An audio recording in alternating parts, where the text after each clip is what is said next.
But understand, do you really think God is going to help us beat the white man just so we can replace him? The universe don't need another group of parasites, because that's what the Caucasian is. He's a parasite. And let me say this, South Africa. Let me say this. And I get in trouble for saying it, but it's true. Anybody in Africa, in any country, on any coast, in any province, if they are not a black African, they are not an African. They are a visitor, an invader, an opportunist, or a colonizer.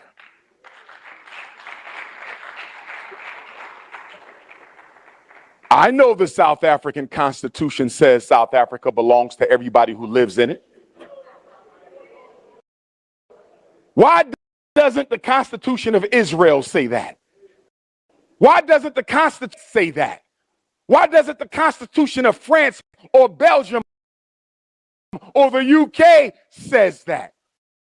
I've never heard of a crime in my life. Break into somebody else's home, steal their land and resources. And because you've been stealing for so long, they want you to stay as a member of the family.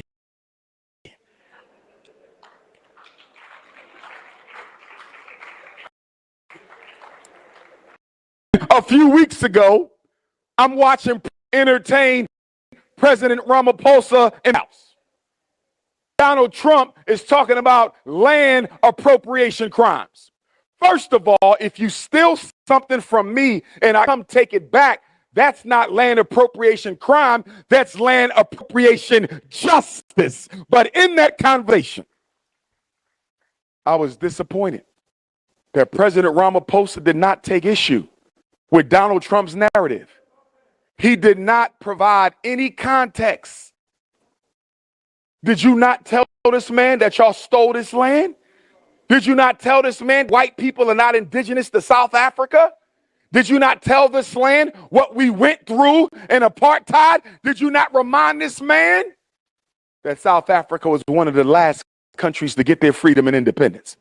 You're just going to sit there and let this white supremacist disrespect your nation and not say a word back to him. But that's okay. And I don't seek to demonize the president, but I hold him accountable like I do anybody else. And you have to do the same thing. Some of y'all might ask, Dr. Umar, why are you so concerned about South Africa?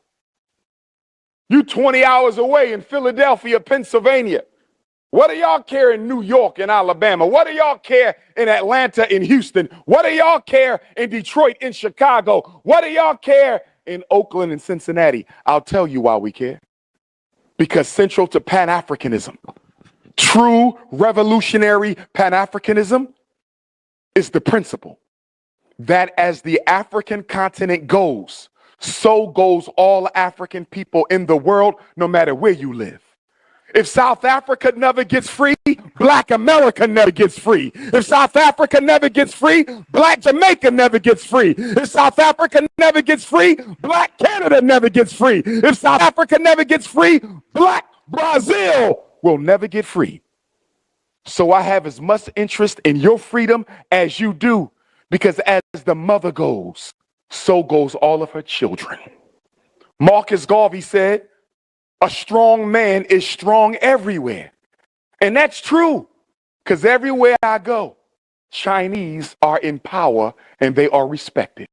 Wherever I go, Arabs have power and they are respected. Wherever I go, Jews and East Indians have power and they are respected. And everywhere I've been in the world, and I've been to every continent, Black people are disrespected and marginalized, even in Africa. So until we make up our minds that we're tired of being last, we will never be first. Because one thing is for certain, and two things are for true. God intended African people to rule this planet.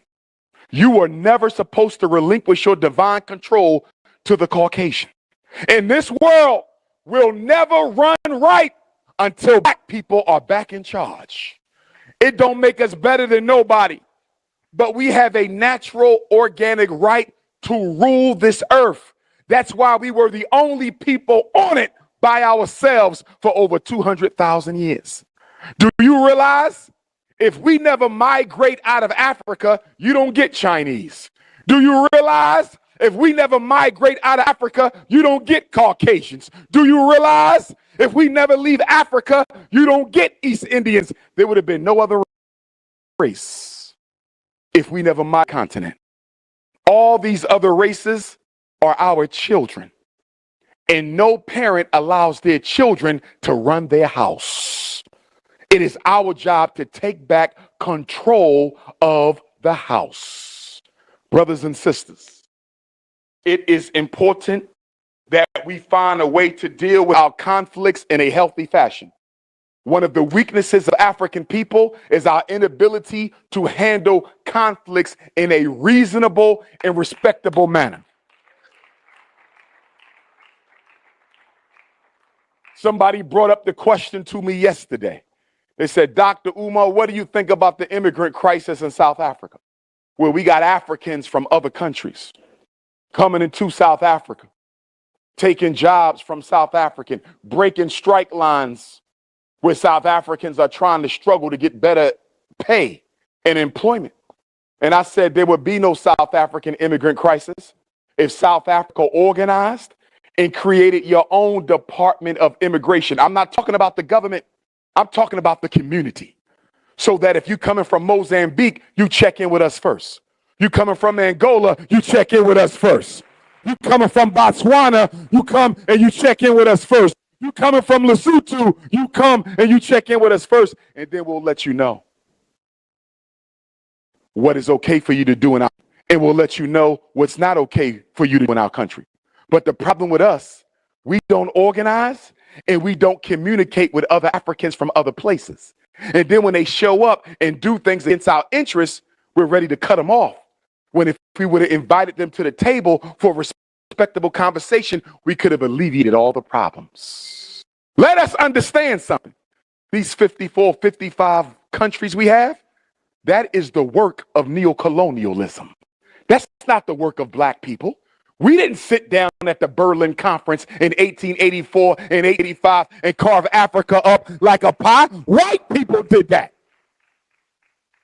Some of you in South Africa got relatives in Zimbabwe. You got relatives in Botswana. There's no line to cut you off from your kith and kin. So why are you using white man borders to make enemies out of your own race? Brothers and sisters, problem in South Africa.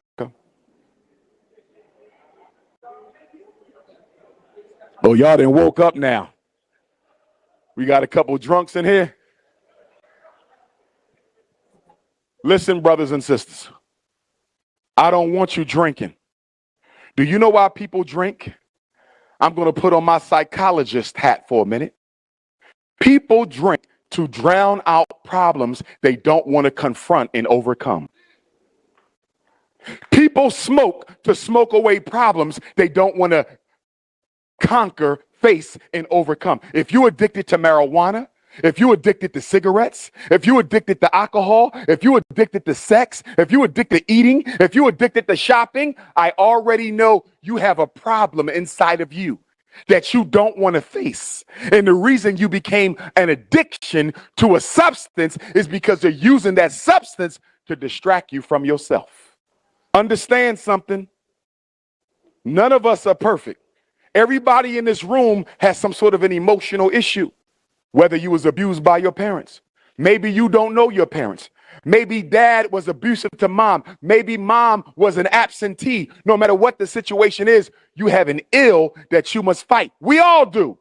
It's part of being human. But the difference between some of you and the others, some of you are going to face your demon and you're going to conquer it. And some of you are going to do what? Run away from your problems with liquor, cigarettes, and sex for the rest of your life. Make up your mind, brothers and sisters. One of the things I want to do in Africa is I want to help create a mental health treatment system in Africa. Because we got brothers and sisters We got brothers and sisters in Africa who got problems and they need somebody to talk to and they don't know who to go to.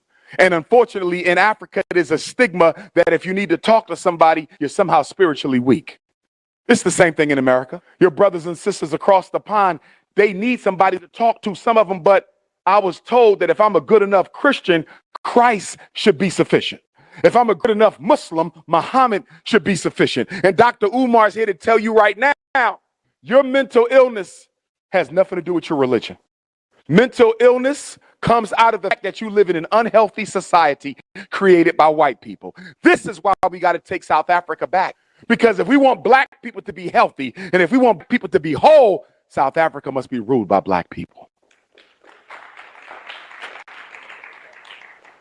I'm going to prepare to wrap this up in case there's time for questions. And of course, at the end, if anybody want to take a photo with Dr. Umar, we'll do that under the leadership of your leaders here. I want to say this, brothers and sisters. There are three main problems that are knocking on our doorstep as African people. And these three main problems are something that you're going to have to confront. Number one, land appropriation. There is an agenda to take Africa away from African people. They don't want nobody of black skin to own any sizable of land anywhere in the world. They're taking land from your brothers and sisters in England. They're taking land from your brothers and sisters in America. They're taking land from your brothers and sisters in the Caribbean, and they're taking land from brothers and sisters in Africa. We must hold on to the land, because if we lose Africa, we will be a race of slaves. If we lose our international homeland, we will be a race of slaves. There's no such thing as freedom without a land of your own. Number two, be careful of pharmaceuticals. They are pumping drugs into Africa, and some of y'all taking every drug they pump. You don't need the COVID shot, South Africa. That's Bill Gates' scam. You don't need autism shot. You don't need MMR. You don't need the flu shot. All these shots that they come up with are designed to compromise the black immune system. This is why we got so much cancer. This is why we got so much diabetes. This is why we got so much heart disease, because the chemicals that they are putting into the black body are designed to kill the black body. You are melanated. I need you to understand something. This black skin of ours, this is not a color. It is energy. It is a source. And this carbon in your skin, this energy interacts with everything you think, say, do, or digest into your body. And so when you're eating the white man's diet, you are compromising the health of your melanin. White people don't have as much melanin as black people, so they try to make you think melanin does not matter. Yes, it does when a black woman is pregnant. The sac that your baby is in inside your stomach, that's a melanated sac. When you have a wound on your skin, it turns black. That's melanin turning your skin black so it can heal the wound. The iris in your eye, that is melanin. We have more melanin than everyone else because we are more spiritual than everyone else. Melanin is God's gene. And for those of you who have children, please don't give them the MMR shot. Measles, mumps, and rubella is causing autism in South Africa. I'm going to say it again. The measles, mumps, and rubella vaccination that they want to give your South African babies is the trigger for autism. I know this because it's already been exposed in America. It's already been exposed in the UK. Why do you have so many black children with autism in South Africa? 50 years ago, we didn't have no autistic kids in South Africa. Why you got so many of them today? Because of the damn vaccinations. And you just keep giving your children these vaccinations. Why would someone trying to get rid of you give you something to help you live longer?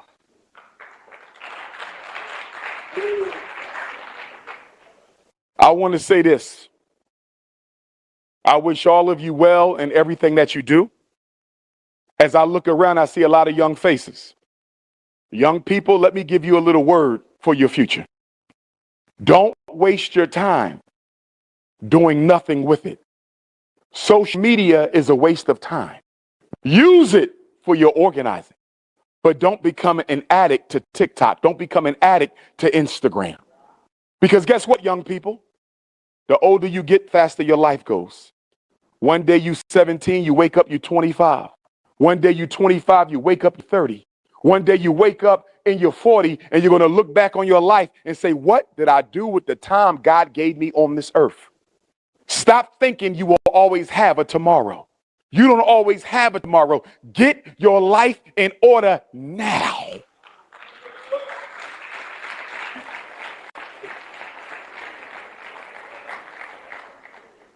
When I hear the South African government says they want to do something about crime, Dr. Umar scratches my head. You want to do something about crime, but you don't want to do anything about poverty. How does that work out? Help me understand how you want to do something about crime, but you don't want to do anything about poverty. Poverty is the soil that grows the tree of crime. If you don't attack poverty, you don't attack crime. And 56% of South Africa is living below the poverty line. And if I was on the government, you know what to do? South Africa is one of the world's leading producers of gold. South Africa is one of the world's leading producers of platinum. South Africa is one of the world's leading producers of iron ore. South Africa is one of the world's leading producers of diamonds. So guess what I'm going to do for every South African high school student? They're going to go to the mines and they're going to learn how to mine. They're going to learn the business of it. They're going to learn the investment of it. They're going to learn the trade of it. How have children in one of the most minerally rich countries on earth, and 56% of them are living in poverty? That don't make no sense at all. Train the children in the skills that can pay the bills. I want to close, but before I close, I want to give you my phone number in case you ever need to reach Dr. U. If you get into psychology and you need some advice, let me know. Into education and you need some advice, you let me know. If you're a parent and you have questions about your child, emotional problems or academic problems or psychological problems, that is my expertise. You call on me. So I'm going to give you my number. +1 is the code to America. You can add me on. You can text me at your leisure. +1 2 989 9858. Once again, +1 215 989 9858. I want to close with a story. A black man who was a Pan-Africanist. But y'all need the number again? One more time. +1. Hold the 0 down to get your plus. +1 215 989 9858. One day I want to bring some of your American African brothers and sisters over here so we can have a nice big think tank. The American Africans and the South Africans organized together in one united front. What do you think about that, brothers and sisters? So there was a black man by the name of Booker T. Washington. He was a Pan-Africanist. In fact, Marcus Garvey came from Jamaica to America to meet with Booker T. Washington. But when Marcus Garvey showed up, Booker T. Washington had already died. Booker T. Washington was born a slave. His mother was raped by the white man who owned his family in West Virginia. Booker T. Washington walked to Hampton Institute, a historically black college, to get an education. When he graduated, the principal of Hampton got a phone call asking if he had anyone who could come to Tuskegee, Alabama, to teach black children how to make a living. Booker T took the job. He got to Tuskegee. There was no school, so he had to use an old church and an old barn. When the first students of Tuskegee showed up, they asked Booker T. Washington, where's the lecture hall? Where's the class? Where's the cafeteria? Booker T. Washington said, you're standing on it. And he made the children dig up the ground. Students made their own bricks, built their own, they grew their own food, they sold their own clothes. They became so popular for making bricks that white people bought bricks from Tuskegee students instead of white companies. Booker T. Washington said, I need a scientist. He heard of another black, Dr. George Washington Carver, who was considered the number one scientist in the world at the, not black, but period. He also was the child of a slave. He was castrated as his penis from his body because white people thought he wanted to have sex with their kids, so they cut off his reproductive organ. Dr. George Washington Carver went to Tuskegee to help Booker T. And when he got to Tuskegee, he asked Booker T the same questions that the students asked before. Where's my lecture hall? Where's my science lab? Where's my staff apartment? And Booker T. Washington told George Washington Carver, all we have is what you see. And Dr. George Washington Carver went to the trash of the students, and out of the trash, he took paper, he took copper, he took aluminum, he took metal, and out of the garbage, he invented more than 300 products from the peanut. Out of garbage, he invented more than 400 products from the sweet potato. Out of garbage, he invented hundreds of products from the soybean. Why am I? Because our ancestors had nothing and did everything. We got everything. We ain't done much or nothing. I want to close with a quote from the Honorable Frederick Douglass, I'm related to by blood. My family was stolen from Nigeria in 1701. A black man named Bailey brought to County, Eastern Shore, Maryland. He married a black woman by the name of Selah, for whom my 14-year-old daughter is named. In 1745, they had Grandma Jenny. In 1774, Grandma Jenny gave birth to Grandma Betsy. She was born a slave. She married a free black man, my grandpop Isaac.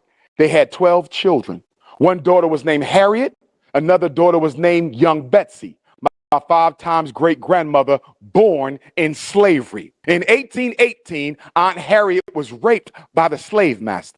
So in February of 1818, she gave birth to the greatest black leader in American history. His name was Frederick Augustus Washington Bailey. At the age of 20, he ran away from slavery and changed his name to hide his identity. So in 38, Frederick Bailey became Frederick Douglass. In 1819, his half-brother was born, Stephen, my 4 times great-grandfather. They were brothers. Master was their daddy, but they were cousins because the slave master raped 2 sisters. My grandpa Caroline, she didn't learn how to read until slavery was over. Their firstborn, George Washington Bailey, my 3 times great-grandfather and the first public school teacher in Denton, Maryland. After the Civil War was over, and both of my grandfathers fought in the Civil War. So South Africa, don't you ever let anybody tell you Abraham Lincoln freed the slaves in America. Hell no. The slaves freed Abraham Lincoln in America. My grandpa George married my grandma Annie. They had my grandma. She moved to Philadelphia. She had my grandma Vivian. She married a Spanish-speaking African from Havana, Cuba. My great-grandfather Cicero, who I met on his bed. They had my grandma Ida. She met and married James Johnson. They had my father Maul Johnson. He met and married my mother Barbara and on the 21st in North Philadelphia. The anniversary of the Haitian Revolution, anniversary of the Nat Turner Revolution, the anniversary of the Revolution. I was born. Frederick Douglass said, if there is no struggle, there is no progress. Those who profess to favor freedom and deprecation are like men who want crops without plowing up the ground. They rain, but they're scared of the thunder or the light. They want the ocean, but they're scared of the roar of the water. Frederick Douglass said, a man may not get all you pay for, but you will pay for everything that you get.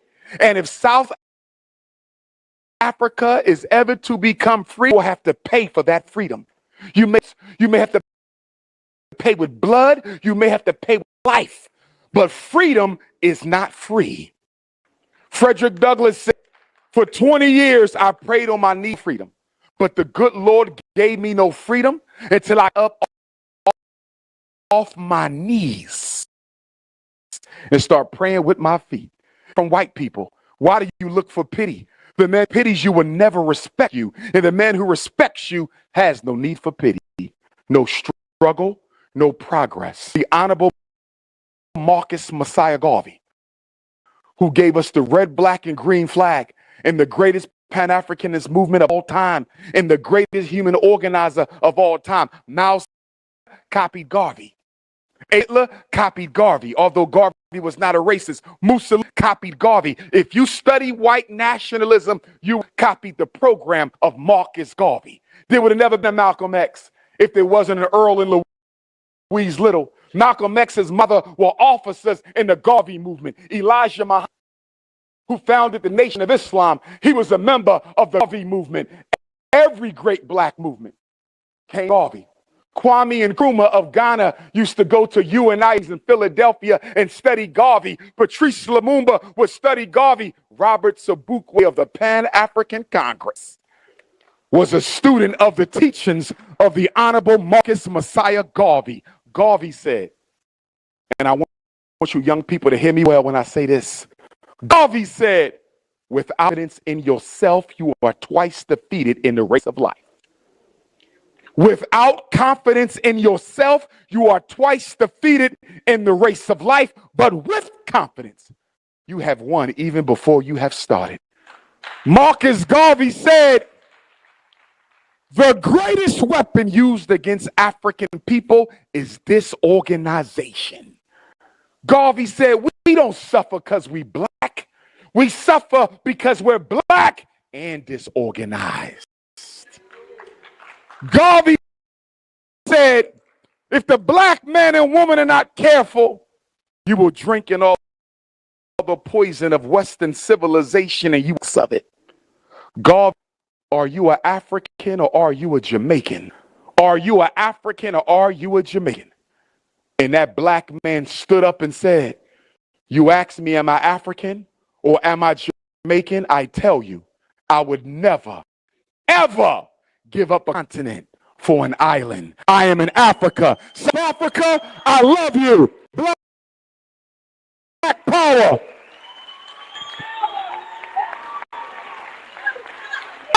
Black power. Black power. Black power. Black power.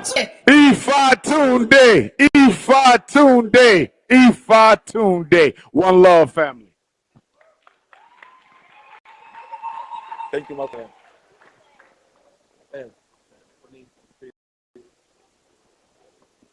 So, what's now is looking at all of you young people, and I've been watching you from here, and I wish I was sitting there at that age. I'm over 50 years old. I've passed the 50s. But all I kept sitting there and thinking, couldn't just I be them listening to the great Ifatunde? Black power! Black power! Black power! Because that's what you're experiencing today. If you've never experienced black power, just manifested it, and you will have no excuse in the future ever to say you have never witnessed black power. And let me tell you, Khan, Honorable President, Honorable Member of Parliament, I just wish you could do this for your next big Congress. You need to bring Ifatunde. You need to bring Ifatunde back.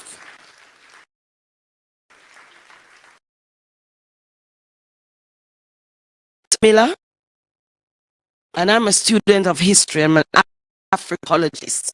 And Africology is a logical study of Africa for Africans because we've had 1,000 years of illogical experience and almost turning the page of illogical behavior. So, Honorable Member Pant, I'm putting it in your hands. At this point, Nobala, you to come and we'll take 5 questions. I'd like you to facilitate the taking of the questions. Honorable President, you know your name is your purpose. And your name, if you tap into the power of your name, you'll be on the path of your near purpose. Over to you, Honorable. And before the Honorable SG goes, I want to say that I hope one day that MK as a group tour bring you all to the United States Dr. Umar can take you on the tour of the history.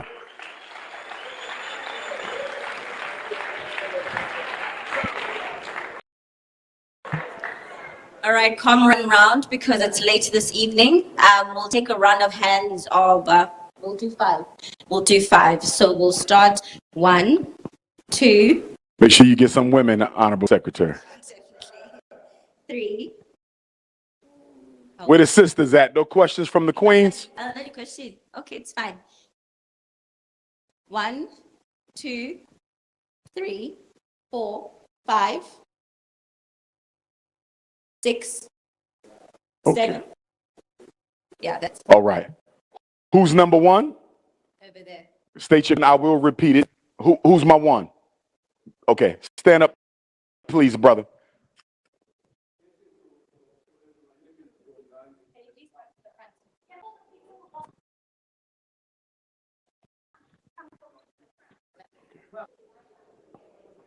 If you have the 7 questions, come stand behind the brother so everybody can hear you. Go right ahead, King. All right. Face the audience. Okay. Greetings to everyone. My name is Bongan and I'm from Pietermaritzburg. My question to the Prince of Pan-Africanism, it's a question that I meant to ask the first time we met in Johannesburg. I did not get it. Yes. Since introduced to Dr. Uma's teachings, my brother already said here that some of us were introduced to years of university. Yes, sir. Since then, we've been trying to organize, because in your teachings, you teach us that we organize. Yes. We've been trying to organize our people since then. They seem not to be ready. I think of the MK, it was informed by your teachings as well, because it was formed as an ordinary political party. It was trying to unite all these local parties so that we can speak in one voice as South Africans. Yeah. Now these brothers and sisters of ours seem not a revolution or for this thing that we are trying to push. My question is, what is it that we should do now? The alternative, other than trying to organize these people, because we can identify some of us that are ready. The thing is, we do not outnumber the ones that are ready. What alternative do we have? What is it that we should do to fasten the process of liberating our people? Great question. And I have 5 points on that question. Point number 1, revolution is not an event, it is a process. Consciousness develops in their own time.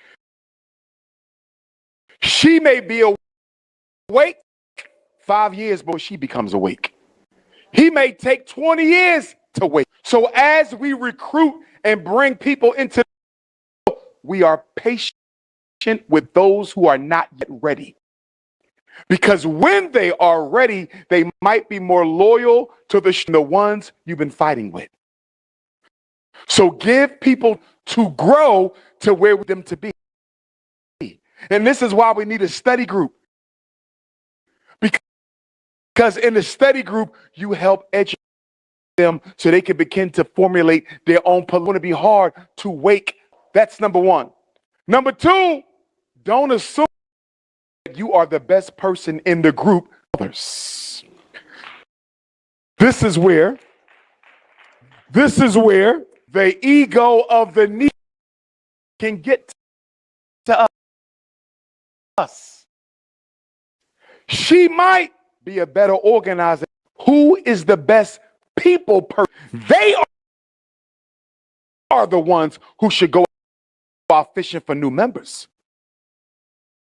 Because everybody don't receive this message at the same time from everybody else. We got to be who we sending after the single mothers, who we sending after the married families, who we after the brothers who just got out of jail, who we sending after the we can grab them before they become the next generation. Because gatekeepers. numbers. You got to target every population in South Africa. But let me tell you this. This mistake you can make is trying to organize everybody. Let me explain something. There's 3 groups in South Africa, like there are in any place where law. There are those who are loyal to the freedom struggle. That's most of you. Then you have another third who are loyal to apartheid. As for white people. And then you have another third who are your black bourgeoisies. They make too much money, good of a job to ever be caught seen with you. I'd rather have 100 loyal members of NK than 200,000 I cannot trust. And my last point on this, are we humble enough to engage in inter-organizational constructive criticism? What do I mean by that? If I'm doing something wrong, she should be able to. If she's doing something wrong, I should be able to correct her. If you notice there's a flaw in the way I'm going out and recruiting, you should be able to tell me. One of the biggest problems we have in organizations is everybody's ego is too frail to be constructively criticized. Again, are we here for the people? Here for your ego. Blower. Number 2. This one, let me work on it, Princess. Kwaza mkonto kwaza nifitsunde sanbonani. Big brother, one of the biggest problems we have here is the police. Whenever you rise up against the system, they get you, they incarcerate you. Testimony to that is one of the former leaders of the Youth League, Bonkosi Kanyile. He led the Fees Must Fall movement. He was locked up for more than 6 months. He was in jail. And they showed us that if you rise up to the system, that's what they're going to do to you. So many of the students here are afraid to stand up and rise. Our former president is still attending court cases. He's always in court. He's an old man. He's 82 years old, but he's still going through court. So how do we fight the justice system? Some examples of young leaders, yeah? And then number 2, the entertainment industry. We really have a voice or through to get into the other countries. Hence, you might not know what country, because whatever we film, whatever we shoot, it just on this local TikTok and this local YouTube. So a machine mechanism, but we're struggling to get through commercial movies. We can't do that. We're trying to make commercial documentaries. We can't do that. We want to connect with the rest of the world. We're unable because I don't know, but this is not letting us, get further with that. Question. 3 points. Number 1, the police are not the core problem. They are a symptom of the core. Do you know what the core problem is? Your government, your problem. If we control the government, the police will always be a problem in South Africa until black people take back control of the government. Are y'all following me? The police does what the government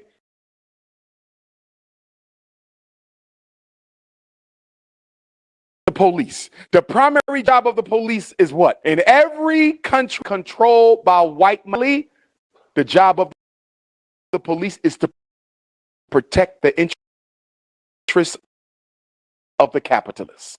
They are not in the to save you. They're in the townships of businesses from you. The police have never been our friend. In America, the police grew out of the slave plantation. They were the original supervisors of slaves to make sure our ancestors did not run away. So the police will never get control of the government. We get control of the police. Number two, if I'm sitting in on an MK meeting,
One, so that intergenerational transfer is properly done.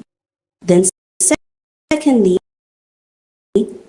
how do we protect our intellectual property in this day and age where information is just so obscure and is getting even more obscure? How do we do that? And then lastly, the African family. What is one thing important all of us to remember about the African family? Asante. Sante, great question. Number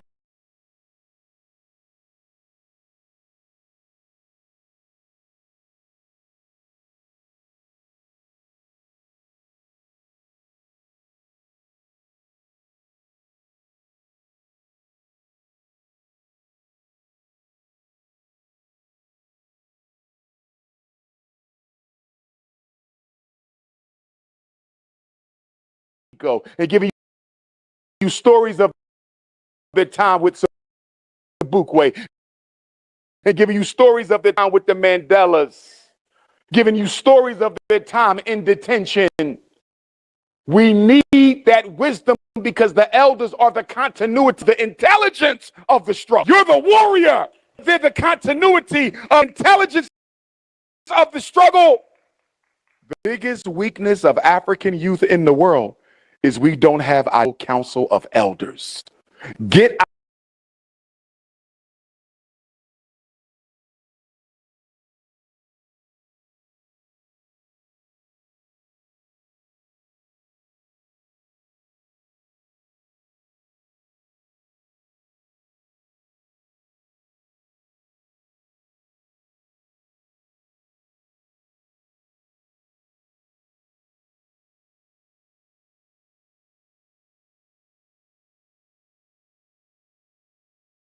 and cannot be stolen or pirated online. Get it. All of the information is public in your libraries. It's in the government chambers.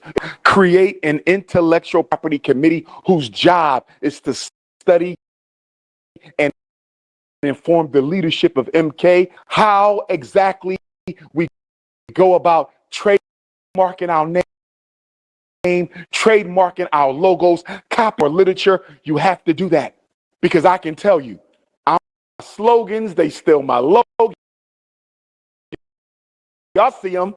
Black Queens forever. Snowbirds never. They steal everything Mar does. But y'all need an intellectual property team. What I'm doing in America right now to protect my intellect is my name without my, or if they misrepresent me in some way, then I get to sue them or get what they have taken down. So we have to master that intellectual property because in the days of media, people will take your and not even give you credit. Last point, the Queen said something that I could give as it relates to the culture, I believe it was, the wisdom of we as a people.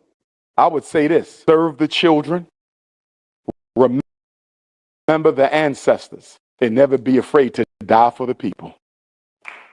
Serve the children, ancestors, and never to die for the people. Number 4.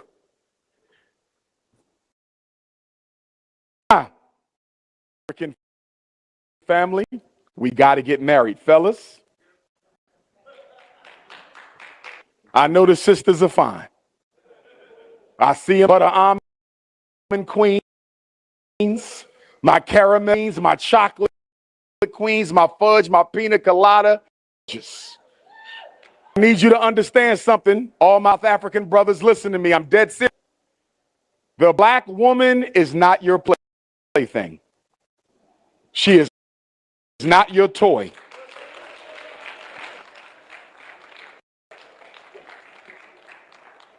The toughest things you're going to have to learn how to do as a man, not a boy, but a man.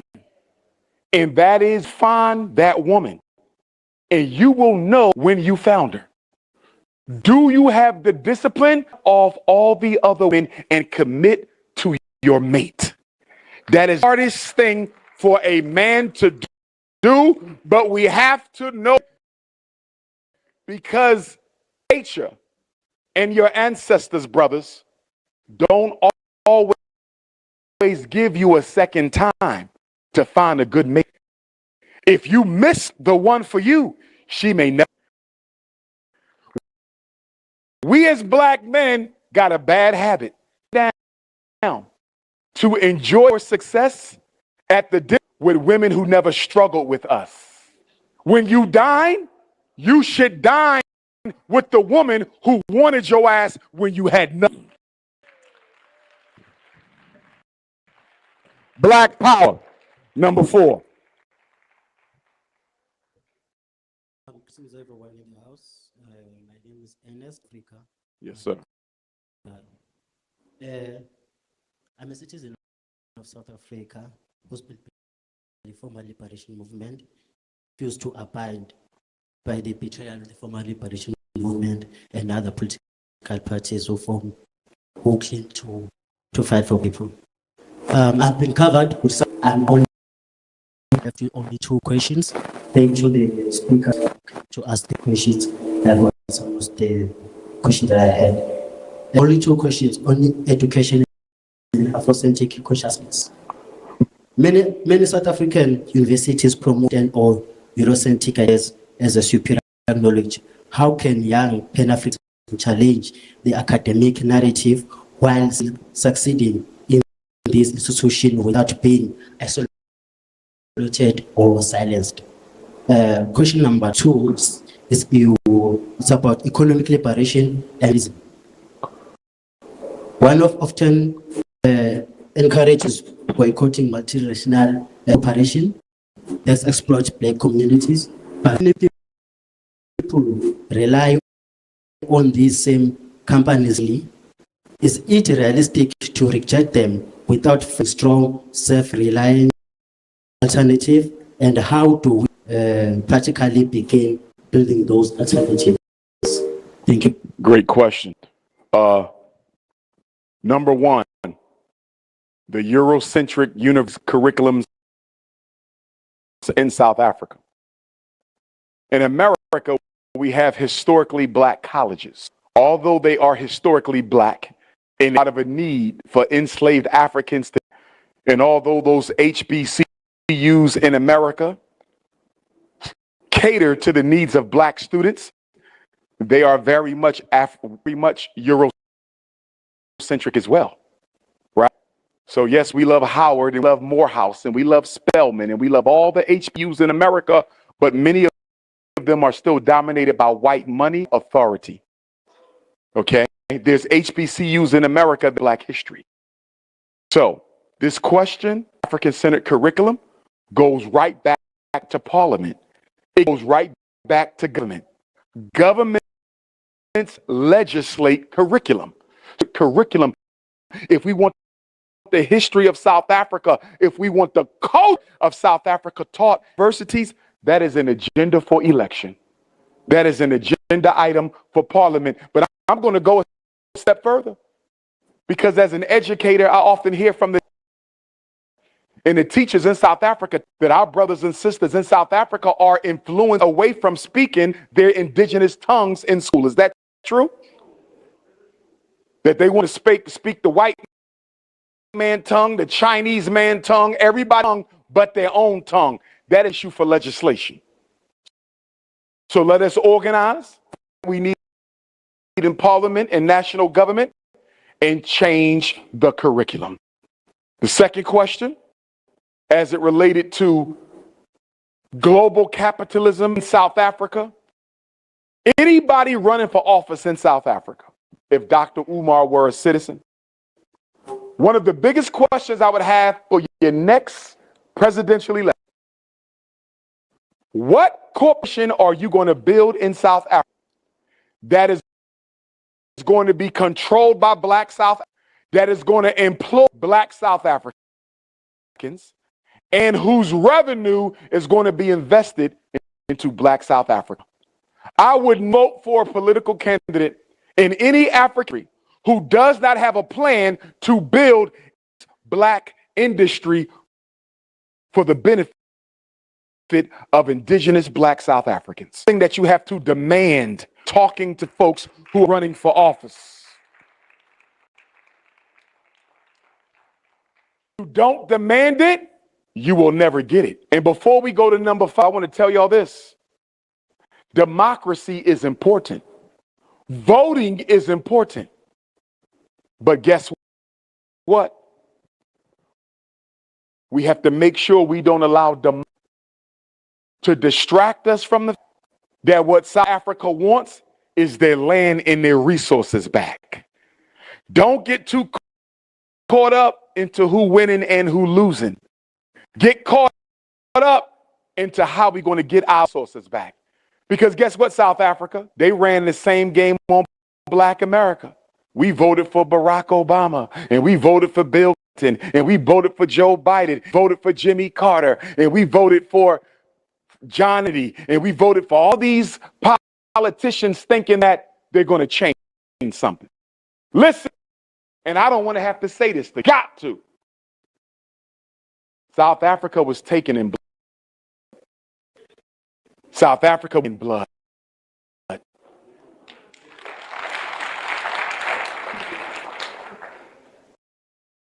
I'm not telling you to go out there and get involved in any revolutionary action right now, you know, because the armed struggle is the final stage of any battle. First, there's the political, there's the economic, there's the intellect, there's the spiritual, there's the social, there's all kind of other struggles you got to win, but the final struggle will be a physical one.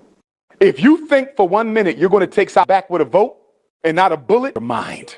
Black power.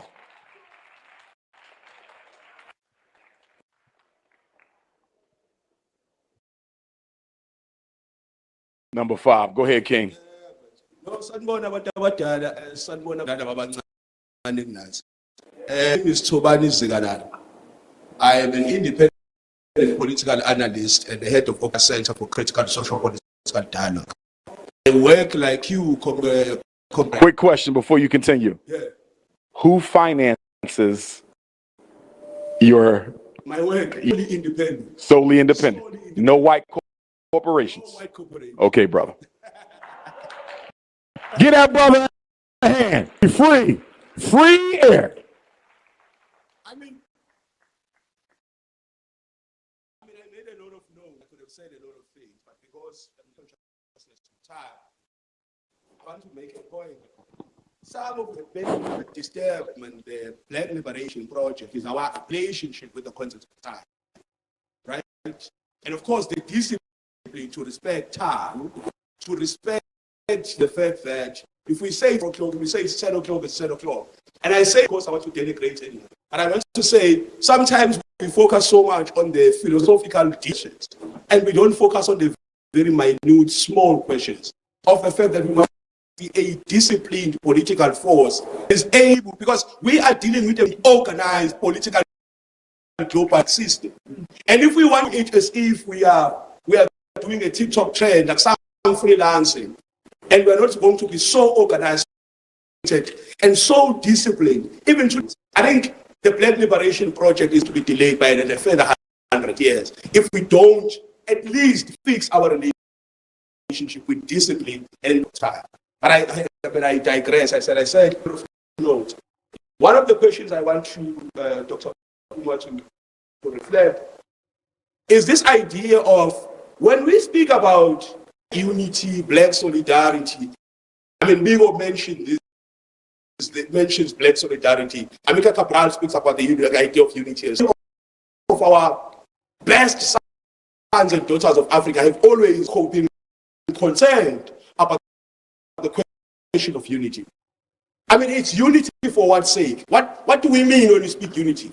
Do we mean a clapping to with no real political program and political principle guiding this unity? Do we just want to be together because we want to be together for a specific program?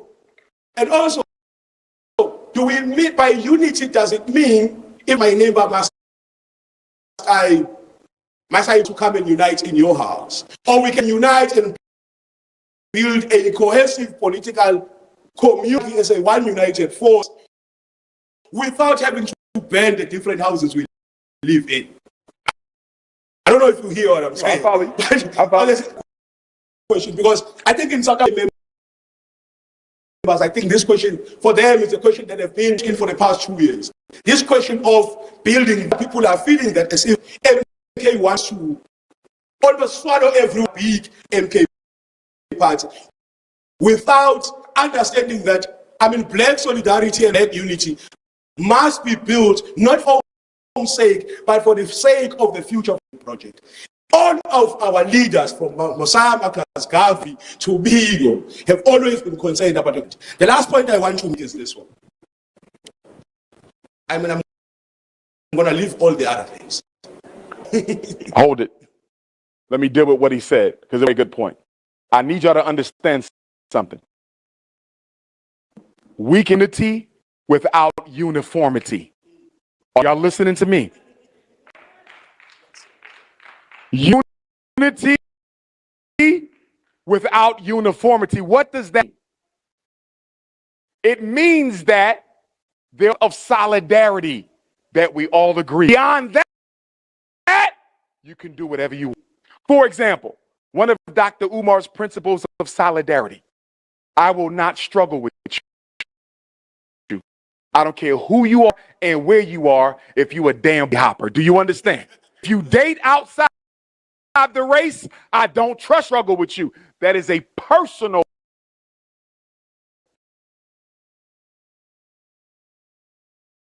of solidarity. He might eat meat, he might be a vegetarian. He might be Christian, he might be an African spiritual traditionalist. We have to give people room without carbon copies of the leadership. We are human.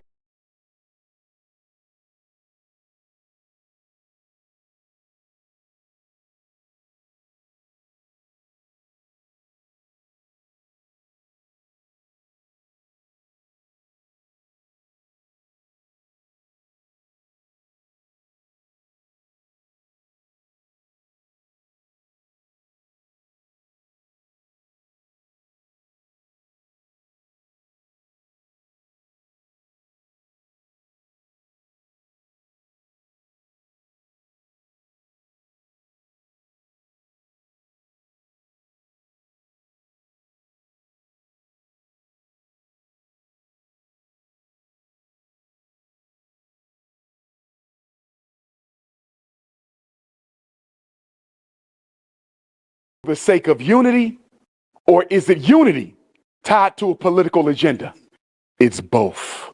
And I'm going to tell you why. We have South Africans right now who wish they had somebody they could just talk to. We got mothers in South Africa right now who wish they could just bounce some ideas off about raising their kids with another sister. So as African people, we are a social people. So we need unity for the sake of the social order, just because it's good for the mental health of African people. And then we also need another unity that is completely tied to the political agenda. So you need both. One isn't more important than the other, because guess what?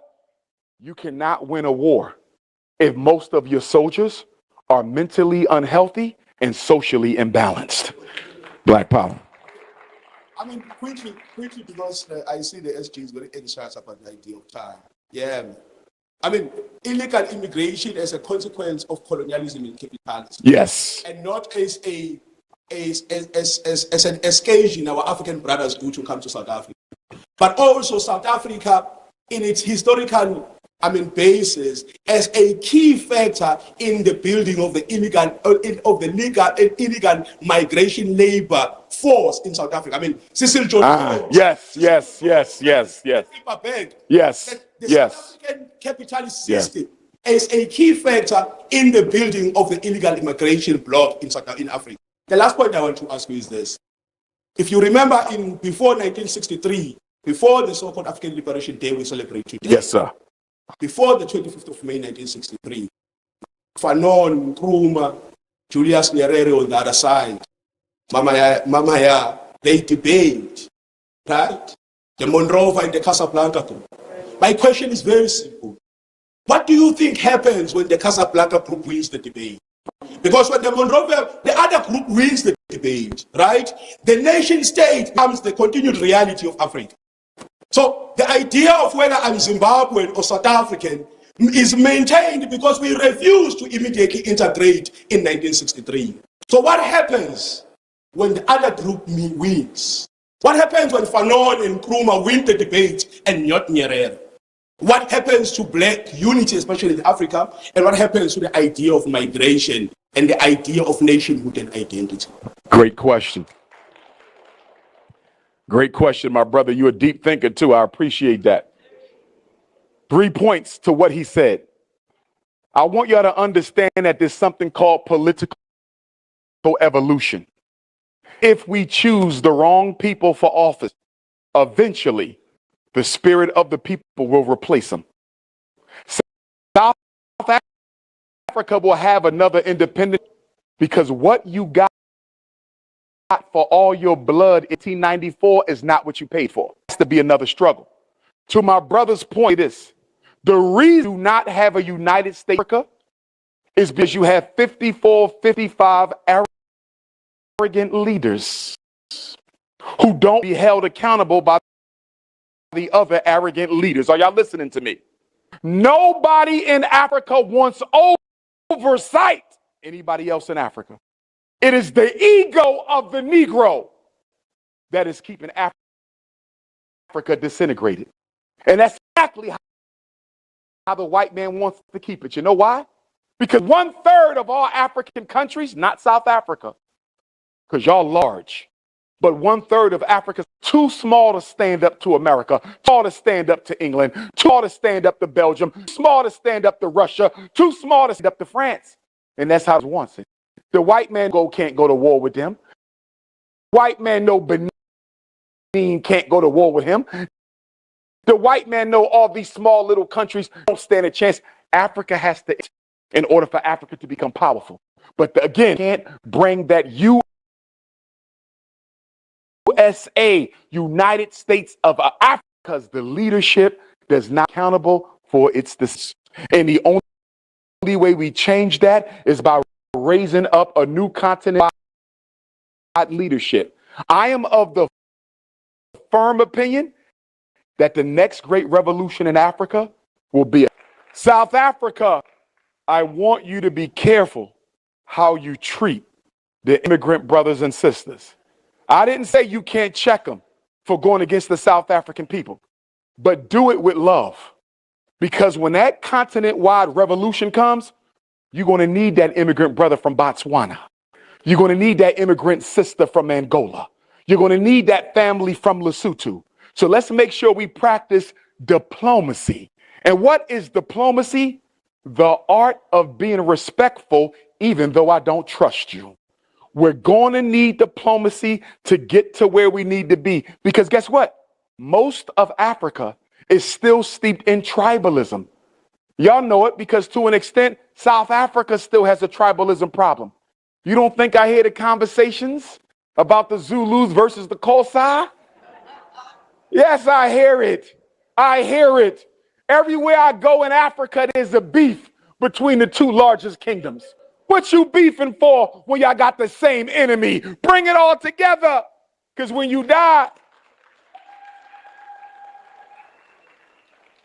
before we go to number 6, when you die, there's no bone that says this is a Zulu skeleton and that's a Xhosa skeleton.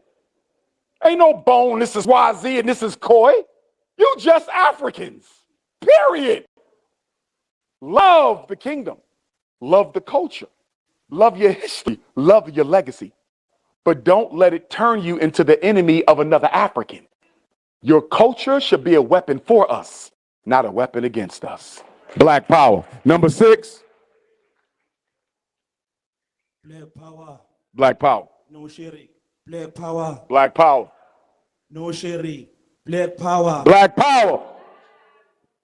no sharing. Black power, black power, no sharing. No sharing. Black power. Izwe lethu iAfrika. iAfrika. Izwe lethu iAfrika. One settler, one bullet. One settler, one bullet. Bullet, bullet. Settler, settler. Ikhanda lephunu, i-joining fee. Ikhanda lephunu, i-joining fee. I-joining fee. Amandla. Thank you very much. I'm starting with these slogans because they are important. These slogans do not come out of my mind. They come from our historical history that is embedded in the struggle of our forefathers, of Umkhonto weSizwe, the military wing of the ANC, of APLA, the military wing of the PAC, of Azanla, the military wing. One settler, one bullet, one settler is not a creation of Bongozi Kanyile. And they're important for the young generation to know these slogans. Can I please greet my mothers who are seated? I know my mother, I'm your product. I'm confident in now in duty. When you started Africology, we're scared even to touch a mic, we would shake when we speak. Now we're bold and we're old now. My mothers, my sisters, my fathers, brothers and sisters, brother, very much. Can you please clap hands for yourself for staying until I thought by this time there will be half of you here because I know many of you are bored when we speak about the country and our ideas. Please clap hands for yourself. Yes, yes, yes. Yes. South Africa is ready for revolution. I want my brother for you to assist us. Gift education, the founding president of the MK Youth League, who founded the Youth League, but now I'm led. Because we must, as leaders, have an appreciation that you lead. As much as you lead, you must also accept to be led. I think that's where it starts.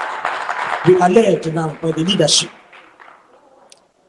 My question says, you're still MK, correct? I am okay.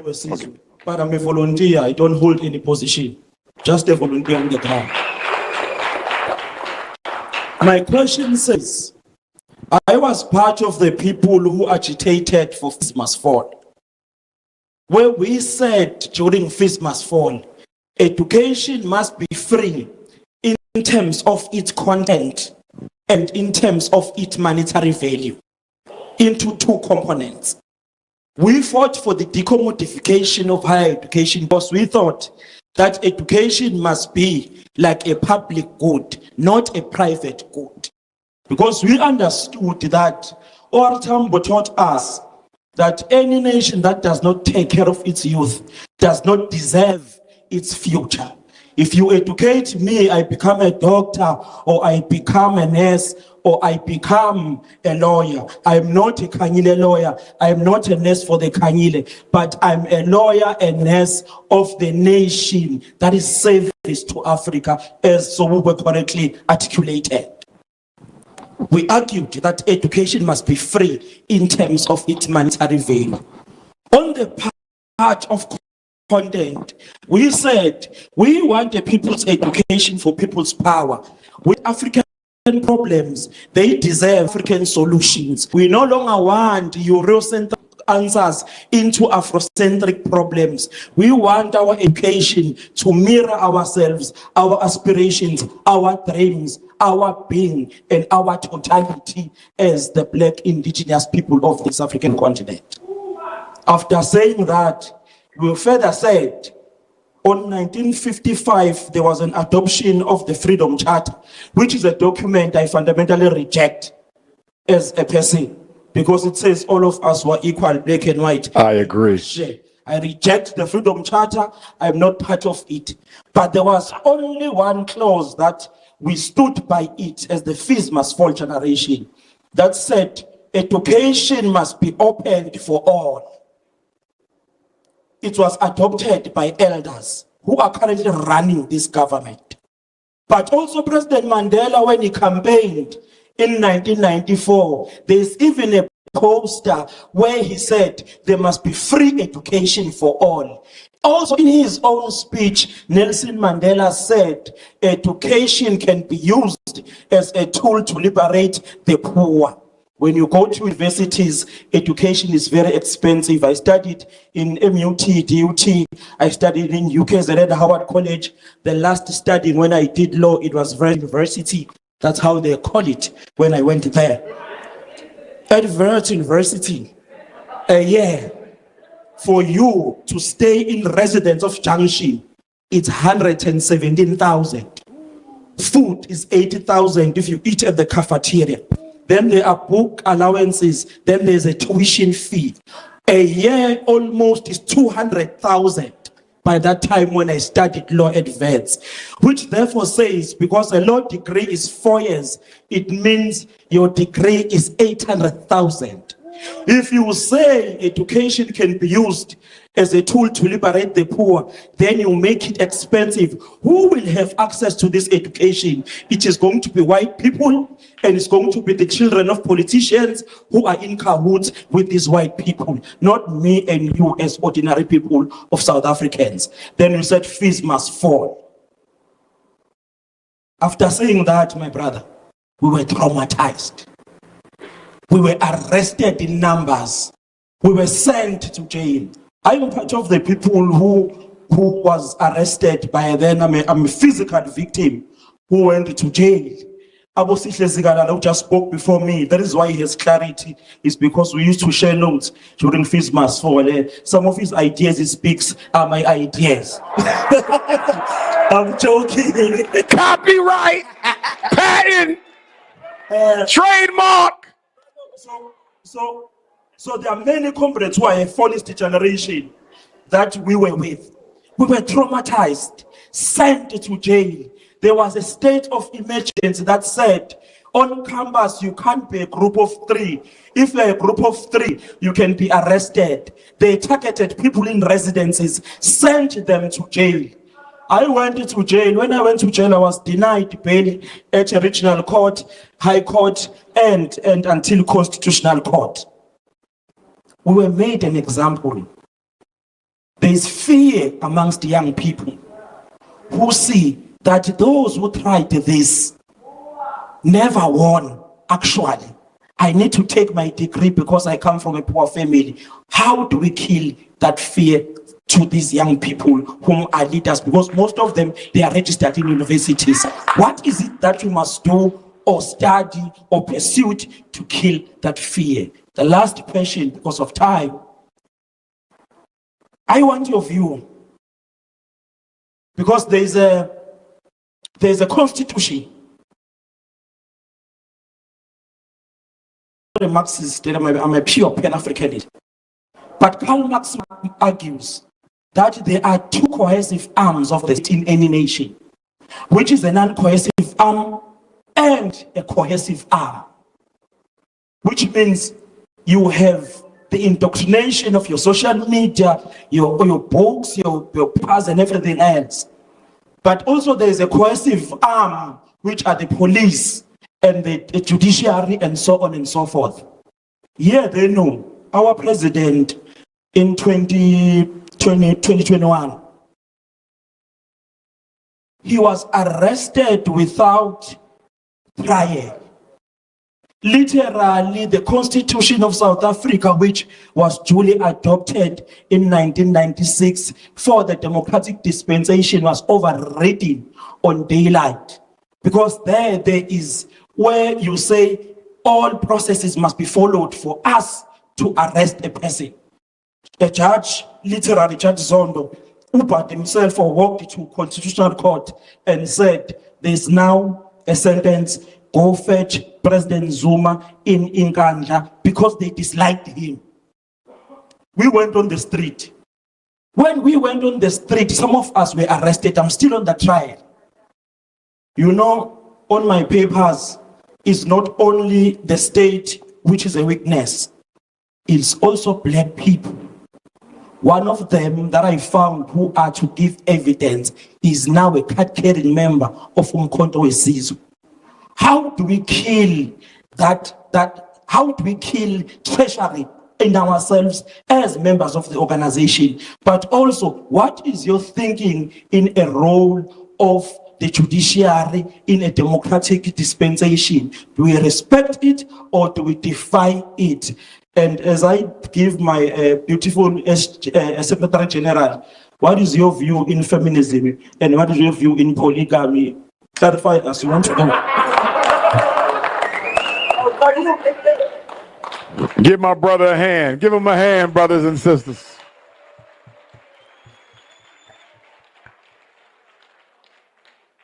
There was a lot there. For the sake of time, I'm going to hit on some of it. I won't be able to hit on all of it.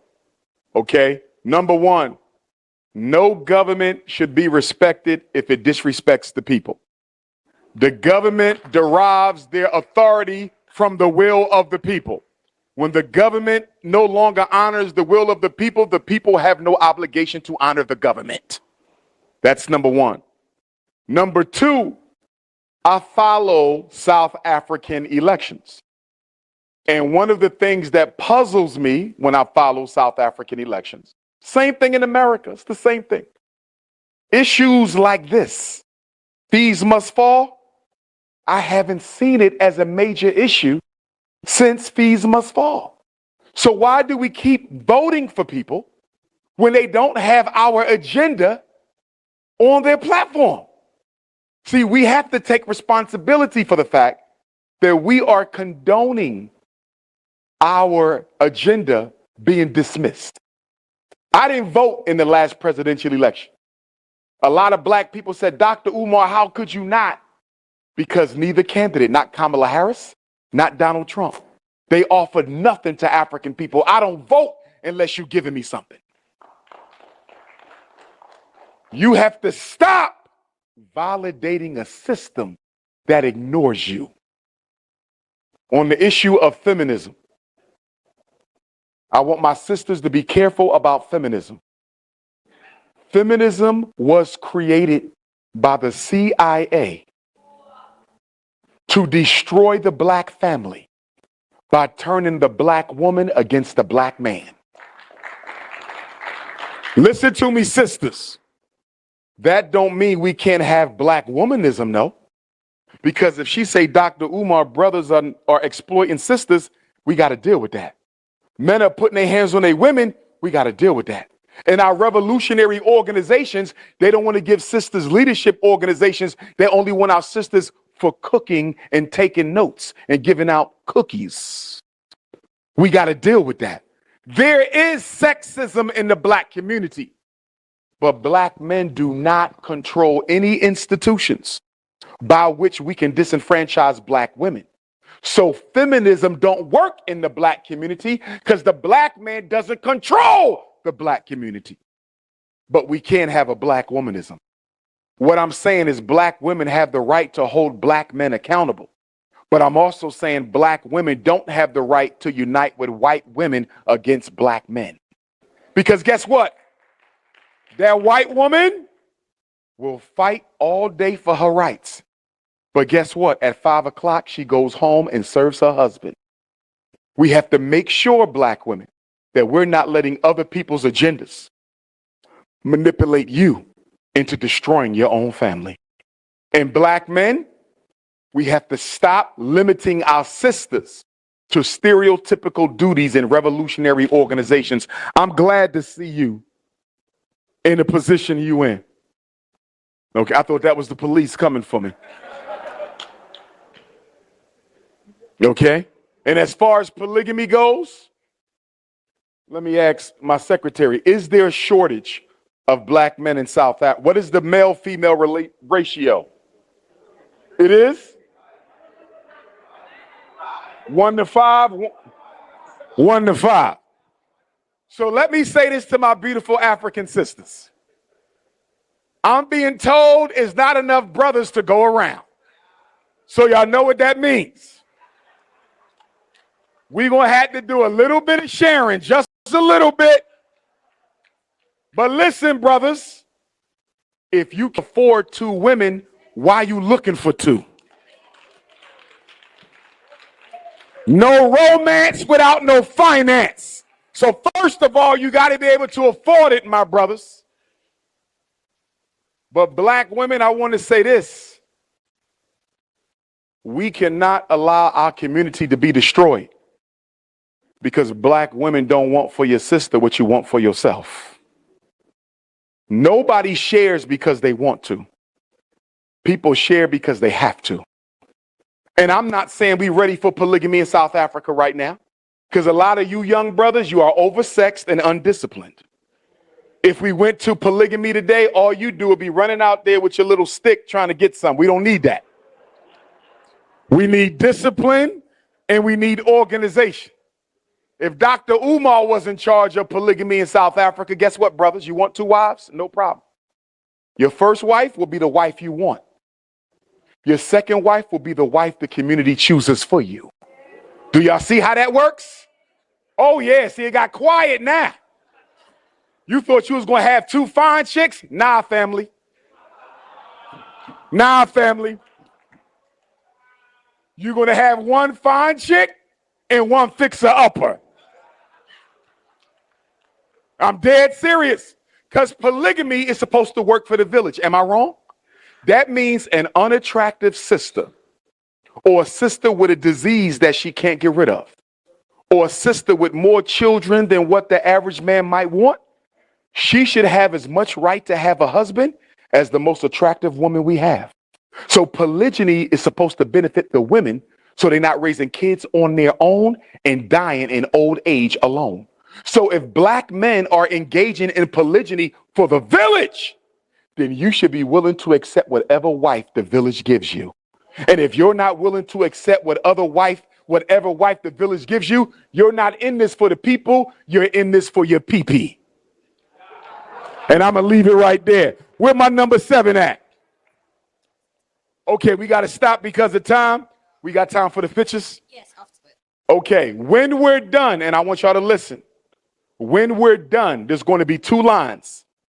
You're not going to move now. When we're done, all my sisters, you're going to have a line coming this way. All my brothers, you're going to have a line coming this way. You're going to have your cell phone out. I'm going to get 2 volunteers from MK, 1 for the male line, 1 for the female line. You're going to give them your phone. They're going to take your picture and you're going to exit the building because we got to get out of here. Do you understand? We don't have time for videos, so don't ask me. Photos only. And if you got a white girlfriend, we not taking no picture. Black queens forever.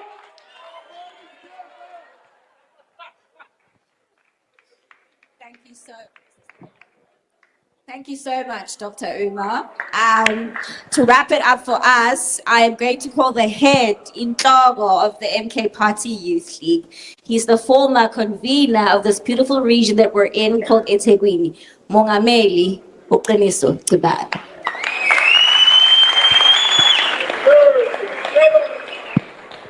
Amandla awethu sihole msholozi sihole. Viva MK Youth League, viva! Viva President Zuma, viva! Viva Ibrahim Traore, viva! Viva High Command, viva! Comrades, thank you very much to our guest, Dr. Ifatunde. Thank you very much. This is one of the many gatherings from the MK Youth League and yourself. Thank you to the Institute of Africology. Thank you to the volunteers, the current officers of the MK Party. In fact, what we are doing here, we are executing a mandate that was given to us by our Supreme Leader, our Commander General, President J.G. Zuma, that we must build relations with the progressive forces in our country, in our continent, then globally. So in fact, we are planning a trip as the detachment of the MK Youth League to go abroad and build relations with the progressive forces. Comrades, I cannot say much.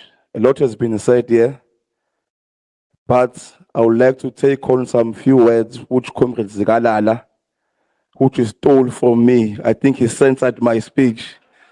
Then he's told, you know, comrades, the Casablanca group, the Casablanca bloc, comrade, I think their spirit is uniting us now, comrades. The spirit of Muammar Gaddafi, which he tried to unite Africa in 2009 to 2011, is uniting us here today. And it's our time now, comrades, to carry on with that ideology, of course, being guided by that spirit which will protect us. President Zuma has paved the way for us in this country, that we must unite all progressive forces in our country and make sure that we win elections and change the constitution and have an African constitution, not this Roman Dutch law constitution. So that's our mandate. But we'd like to give you a message that you must convey wherever you are going.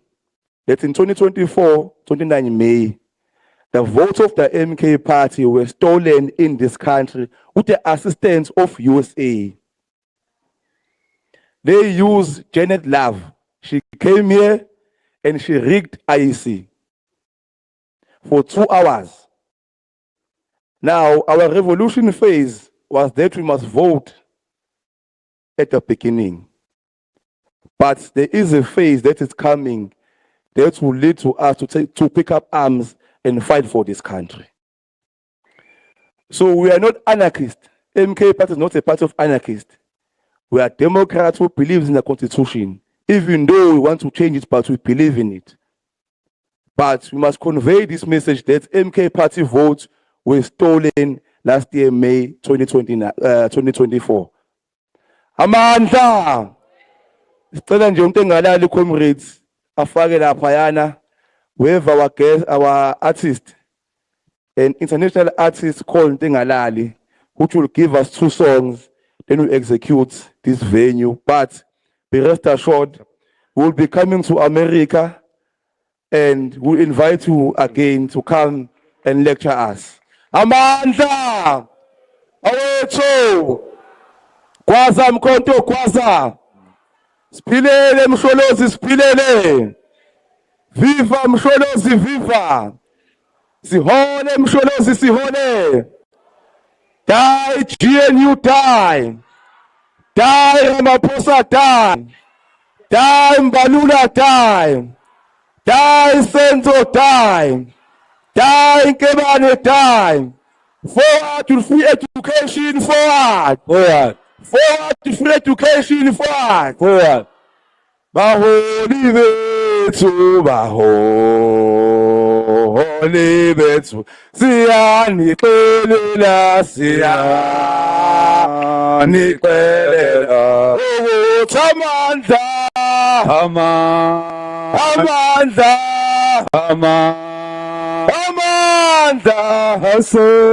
asemas.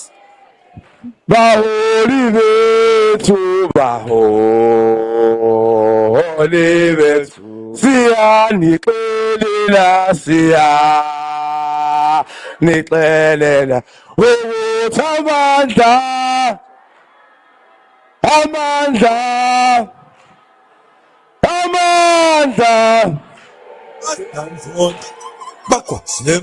baholi bethu, baholi bethu, siyanixelela, tengalalo wozozo nixele ukuthi amandla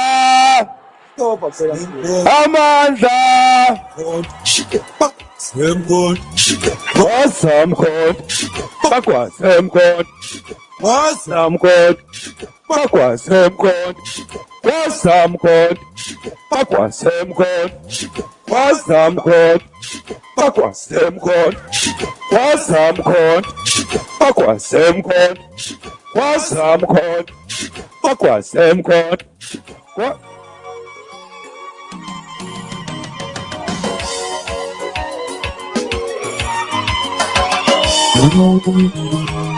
Ayo. Kithi wonga makhosi kuleli. Kisho wonga makhosi kuleli. Kisho ngoba inhlangano yabantu bonke. Kisho wonga makhosi kuleli. Kisho wonga makhosi kuleli. Sishungoba inhlangano yabantu bonke Kishungoba bemutusa kuleli Kishungoba mama kusalele Sishungoba inhlangano amandla Tata mkhonto wesizwe tata Viva Youth League FIFA amandla Sido kuma DJ Bayangena bantu bona bayaphithise uthini bayangena bagconile abayaphuma bayaphithisela sikhathomsela seyindawo sikhathomsela seyindawo Sikhathomsela seyindawo sikhathomsela seyindawo uthini bayangena bagconile bayaphithisela uthini bayangena bagconile bona bayaphithisela sikhathomsela seyindawo sikhathomsela seyindawo sikhathomsela seyindawo uthini bayangena bagconile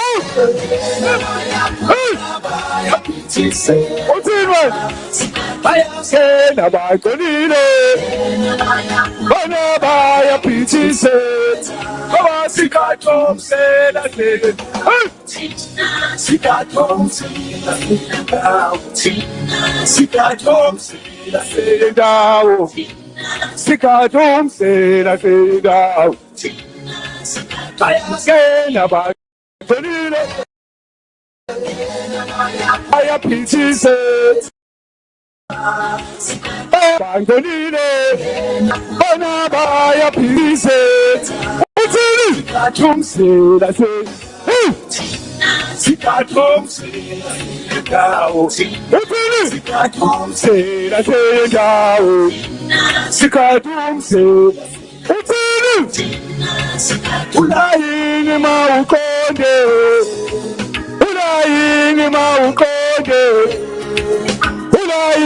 uma uqonde uthini ulayini ubafuna uqondisa ngamala la qondisa ulayini ngamala la qondisa ulayini ngamala la qondisa ulayini ngamala la qondisa ulayini uthini bayangena bangcolile bona bayaphikisise bayangena bangcolile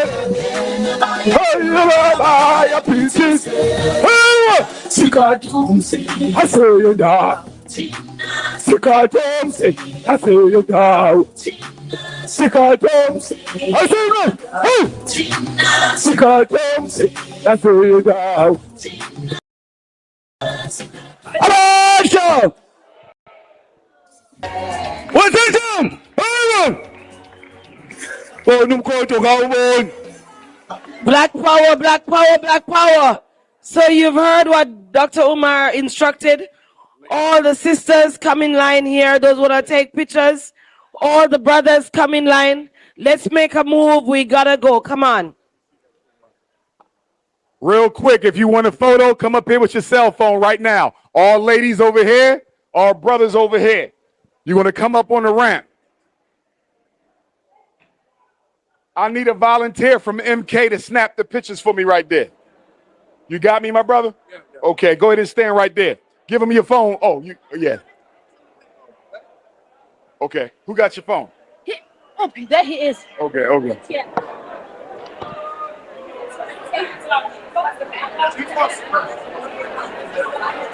Thank you. Are you winning? You got it.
I want to. I don't know, going to my house. Stop about the truth.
and contribute to a new global agenda that takes us out of the crisis of modernity as promoted by people. And this knowledge is important and relevant to the current needs of the masses, which they can to bring about social transformation out of their present. Eurocentric knowledge is not for its own sake. Its purpose from the ages has been to enable them to know it, take control of their territories, including human and material resources for their benefit. And such control of knowledge was used to exploit the non-European people, colonize them both mentally and geostrategically. Present today can be used as an occasion for the journey of African psychological, social, cultural, as well as the political liberation. Africology can also be used as a mobilization statement and the basis for articulating an African agenda for knowledge production that is not just relevant to African conditions, but also sets an agenda for the reclaiming of African originality, of knowledge and wisdom, which set the rest of the human society on the road of civilization. And key to the legacy of this, we want to do four things. We want to preserve Africa and African heritage. We want to legitimize the central role of language. We want to use Africology as a universal emancipator.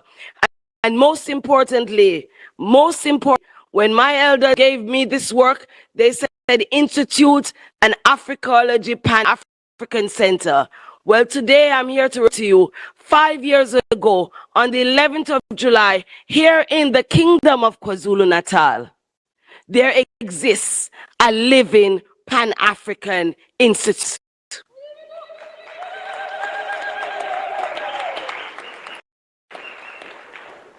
So the curriculum is the term studies.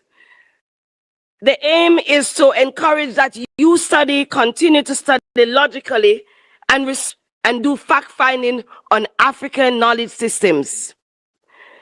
We want the Institute to ensure that African-centered research results in practical solutions to challenges facing African communities. We want the Africology studies to educate and empower disadvantaged communities with a special focus on youth and women. And definitely, after these 4 days, the men have to be there. So what is the purpose that I stand here on? The purpose I stand here on, unapologetically, is unify all Africans at home and abroad in the diaspora under one banner, Africanness. To educate the Africans of our rich history beyond the days of slavery and apartheid, so that we may know the worth and the true value of our existence. Thirdly, to focus the African self-reliant and self-sufficient people, to focus on removing the mental shackles that keep us from reaching our full potential. And lastly, to assist in the empowerment of the African man, woman, and child. In closing, I am honored and privileged that I've been given the task by the ancestors. I'm honored and privileged that I am Makoti Wagiti. I am Chamuga. I am the Makoti of the Ingidi. Proudly so. Lilizela, what's wrong with you?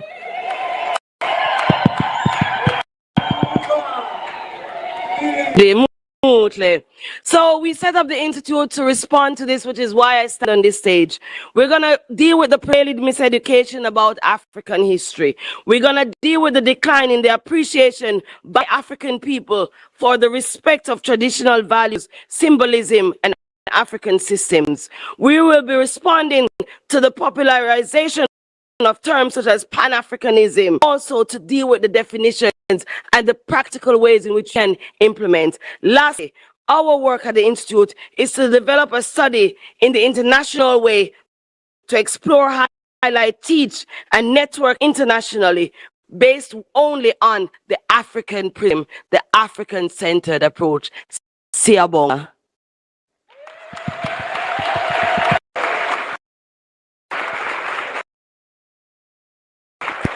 So it gives me great pleasure this time because I know you are not here to come and hear some of us. Anyway, while we are here on the podium, I think one of your senior leaders, the member of parliament is here. I really can't just do her thing in greeting. Please, Madam Honorable Member, would love to see you.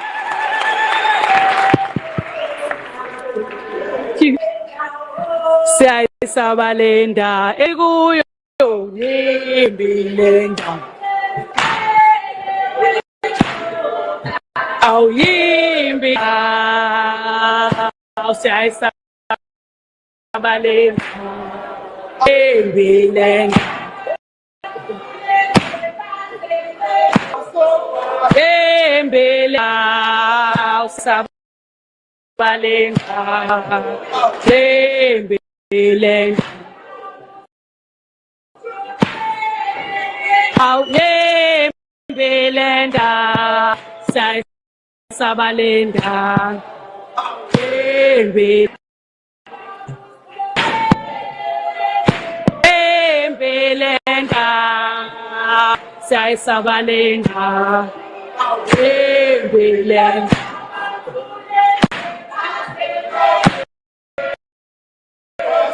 Au Yimbilenda, say Sabalenda, Yimbilenda.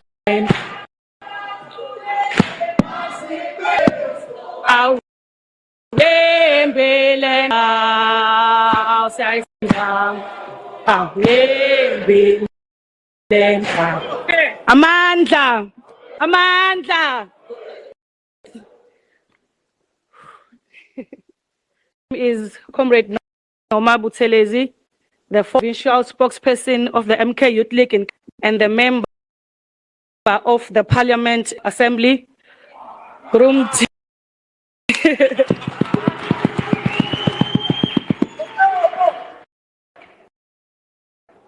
by the MK Youth League. It is to be with you, comrades, today. I've missed you all so much. So I am happy to be here with you, spending my night with all of you, as well as our international guest, Ngija. I don't have anything else to say besides to say, Amandla! Amandla! Viva President Zuma, viva! Viva MK Party, viva! Viva MK Youth League, viva! Sihole Kibane, sihole! Sihole Mkabela, sihole! Amandla! Thank you.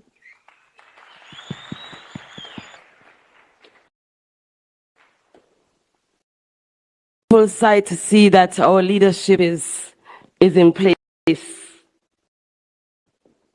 and I've heard messages and I've observed some of these parliamentary proceedings, and you're never a backseater. Good training, especially from KZN. Let's hear it for our honorable member. So at this time, we have the privilege of hosting, and actually, the people who made it happen for us, the vice president of one of the oldest Pan-Africanization, the Ethiopian World Federation. You need to Google this organization. Then Esquire Cheryl Murray Powell, who is making her first time to South Africa.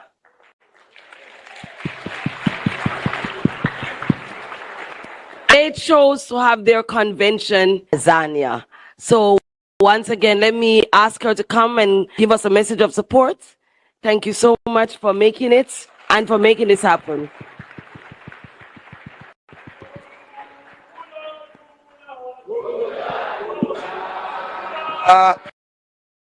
Thola ngespa. Thola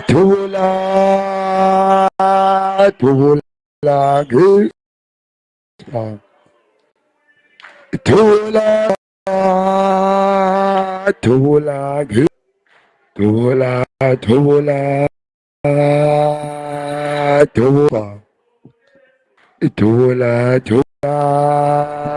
Tubula Gispa.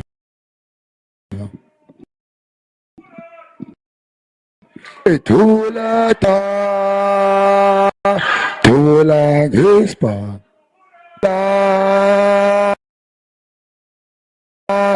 Tubula Gispa. Tubula, tubula, tubula Gispa. Tubula, tubula, tubula Gispa. Tubula, tubula,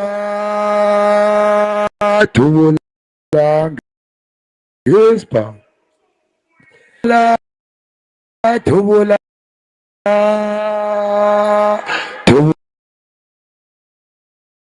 Gispa.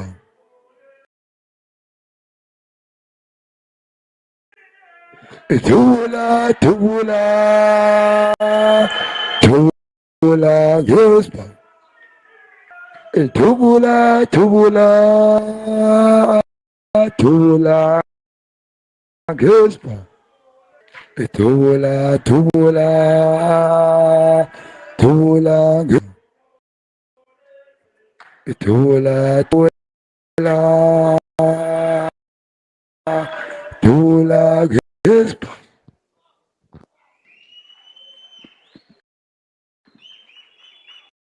Give thanks. Give thanks. Even say grand rising, because it is a grand need. In this room, we have 3 generations of South Africans, from what I can tell. As mentioned, my name is Sherry. I'm a dietary supplement, trade, psychedelics, and regulatory attorney. But more importantly,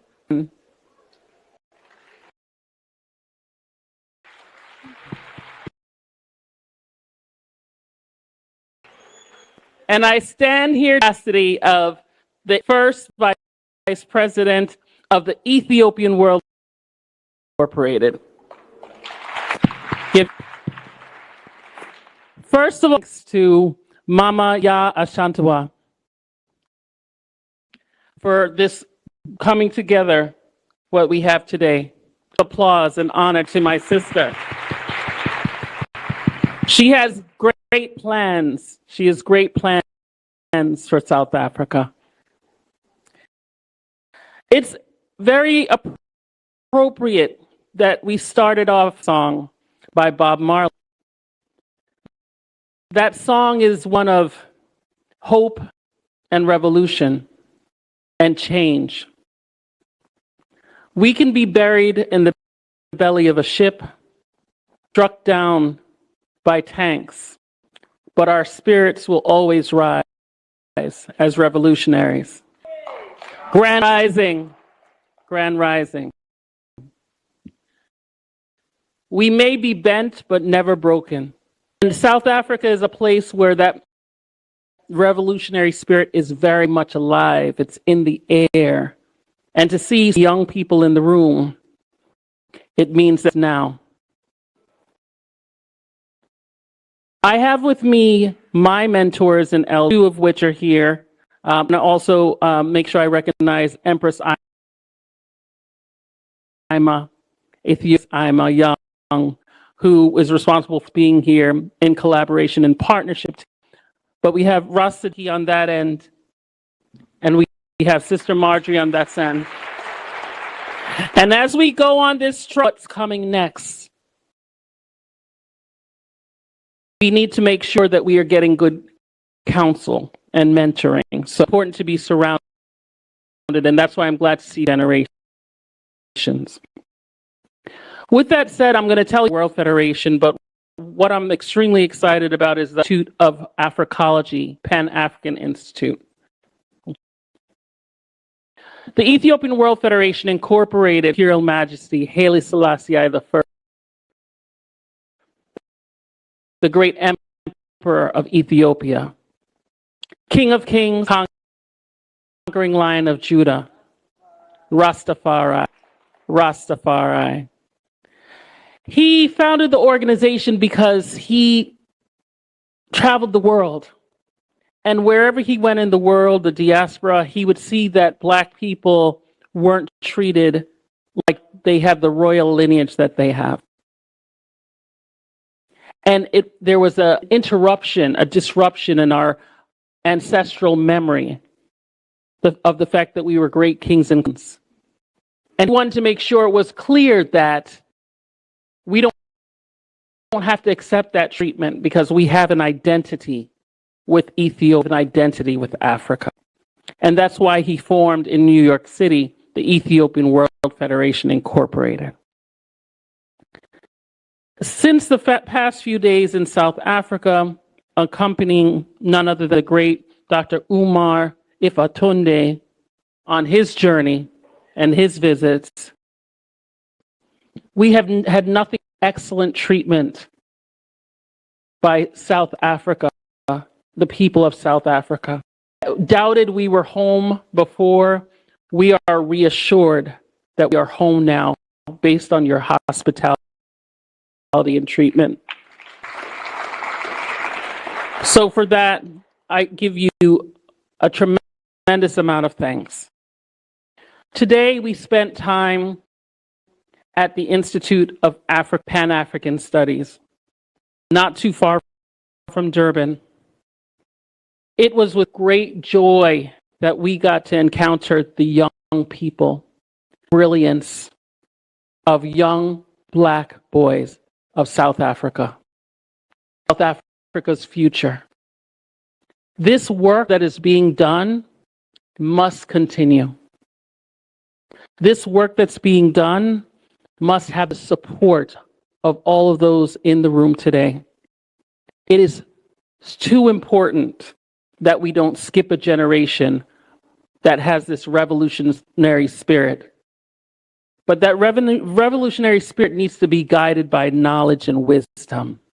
And that is what is being received at the Institute of Africology. So we give our support, our endorsement for the Institute of Africology. We are looking forward to our next visit, provide support, resources, care, encouragement to these young Black boys and also young Black girls of South Africa. So may the work continue. May those of you in this room continue to be role models and examples of what it looks like when you get that revolutionary spirit correct and right, and you reinforce it with knowledge. Thank you again for your hospitality. Thank you for being an example to the world of what it means to move past terrorism of the past into a bright future of gifts and much abundance. So we wish you the best from the Ethiopian World Federation Incorporated. We anticipate a visit very, very soon, such a gracious manner. Give thanks. I really hope that the young people heard when you said you had mentors. Because for you to be a real activist and journey, you're going to have to pay attention. And let me say something today. I had a chance of 5 minutes with your SG. This Secretary General of... We're looking at the next president. Okay, let me...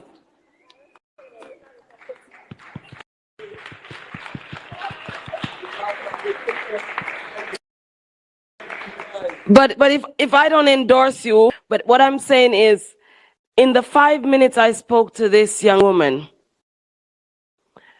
I have to learn more than just Marx and Lenin. And you know, when this young girl said that to me, I was like, we finally arrived. Because it's about time you study Jacob Zuma. He's changed the face of politics. You know that. Political science is writing the books now. You know that. But start studying our real people. Start studying the people who we know have had had the real experience on the ground. Leave those other people alone. They have not made any sense to us in Africa, and they will never make any sense. So I am telling you of these young people that I'm going to be. At this time, I'd like to invite another young man who brought me to the Ned Bank to speak about spiritual detox, and I thought, is this guy okay? Spiritual detox. Sabella Kumala, please come and give your message of support.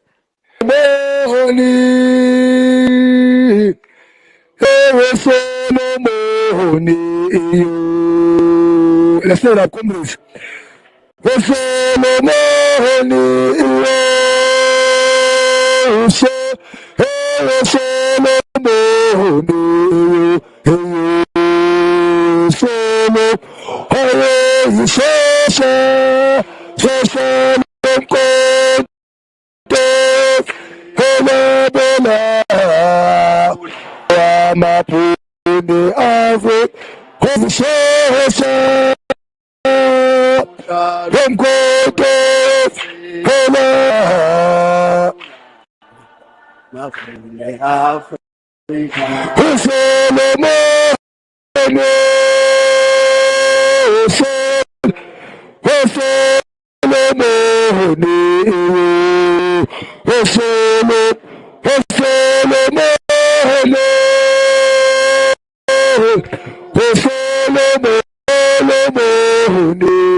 As a spiritual leader, I thought kuzoba right uma ngisho nje umthandazo wethu sonke eAfrika othi thina sizwe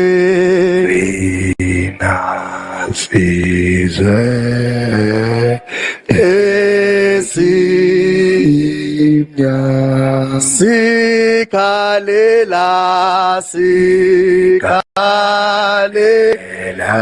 sikalela izwe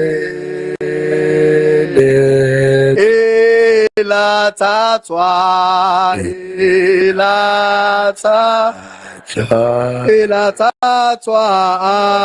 amamhlo mabawuyeke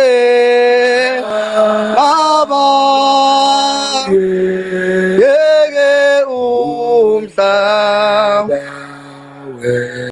mabawuyeke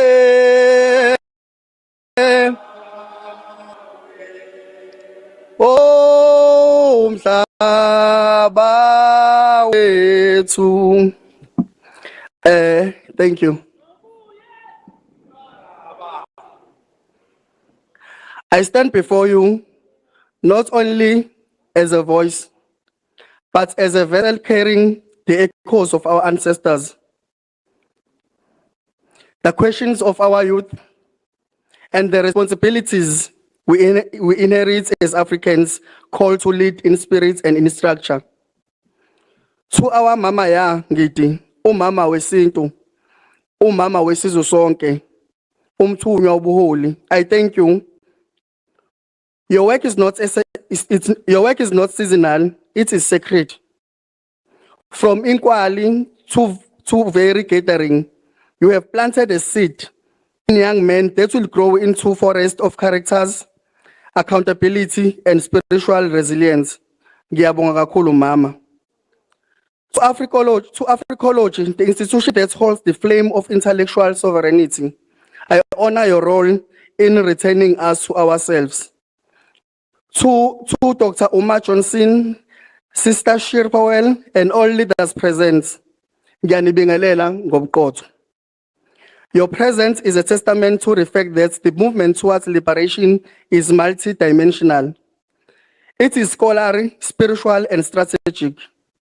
Today, I speak not from a podium, but from a mountain, one built by blood, dreams, and prayers of our people. In this lecture, I must name that we stand at a crossroads. South Africa is in history but strained by disparity. The echoes of liberation being under the weight of corruption, disillusionment, and fragmented leadership. We must ask ourselves, what does it mean to lead ethically in this landscape? What's the role of spirituality in political renewal? We cannot separate government from spirit. African spirituality teaches us, it teaches us isidlo sabangwethu. That wisdom must be shared communally and it reminds us that leadership is saving status. Mama Yangi this work reclaims where boys are not punished for feeling, but guided to heal, where masculine begins with personal accountability. What we've witnessed since Friday at Inkwali is a curriculum of rehumanization. One national policy desperately needs is a call to deepen our activism with ancestral intelligence. Abuyona into okumele sibone ngaphandle kuphela. Leadership begins inside. So let us build future formed by spiritual ethics. Let's not just to fill positions, but to fulfill purpose. Let our politics be poetic, grounded in justice, rhythm, and humility. And leave this gathering. Footprints speak louder than our declarations. Amadlozi engathi bengaba nathi. Let the others walk with us, guide our governance, and steady our spirit. Ngiyabonga, Qamaku.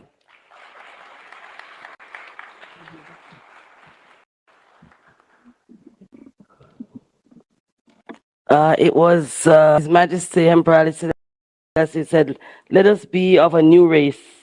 Let us think as a new people, but let us think as one. And today we are reminded that so above, so below. At this time, I'd like you to help me welcome the performance of a very, very astute young man who music speaks to the soul of what we are about to do. Njebo, please come, Njebo.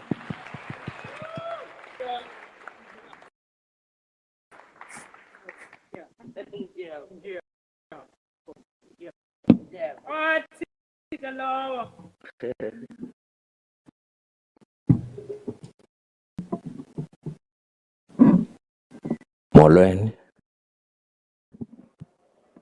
Anisebahle ma comrade. Ni right. Ndithanda never.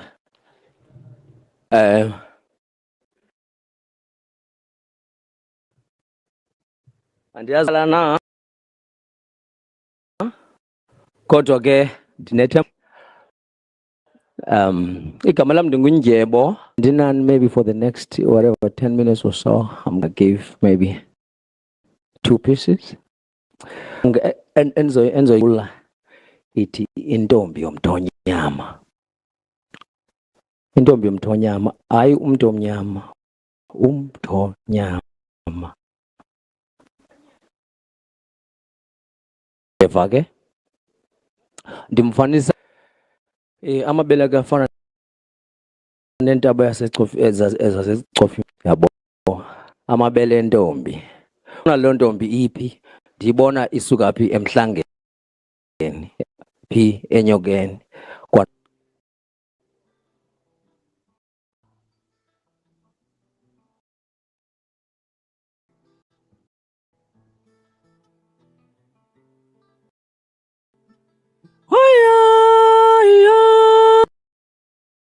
nansi intombi yomthonyama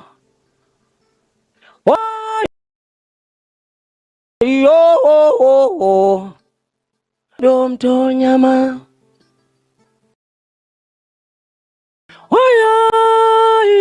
yo domtonyama Tongani amabele ya anjengentaba yasekofimvaba Tongani amabele yakhe mahle anjengentaba yasekofimvaba ndamna uthande ndi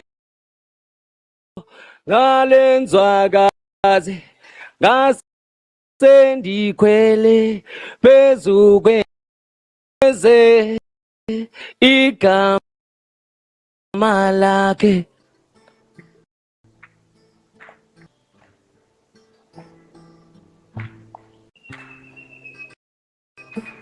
oyo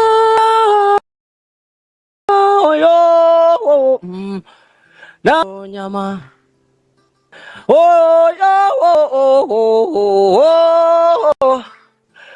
nansi intombi yomthonyama jongani inwele zakhe zinhle zezomthonyama jongani ibala lakhe lihle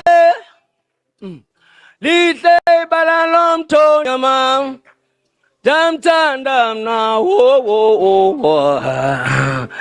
uthando endinalo lwalenzwakazi ngasendikhwele phezu kwentaba ndimemeze igama lakhe maye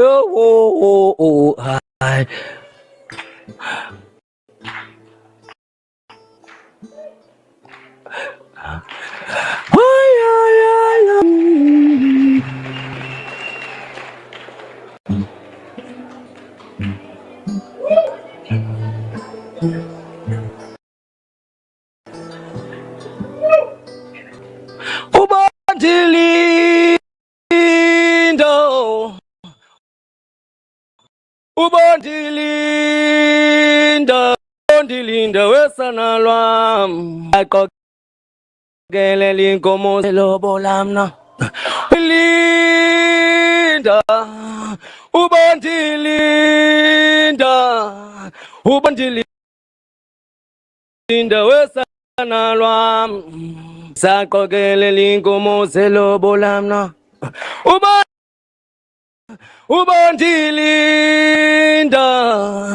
ubondilinda wena lwam ndisaqokelela inkomo zelobo lamno ubuhle ndoda zinkomo zayo ubuhle bendoda zinkomo zayo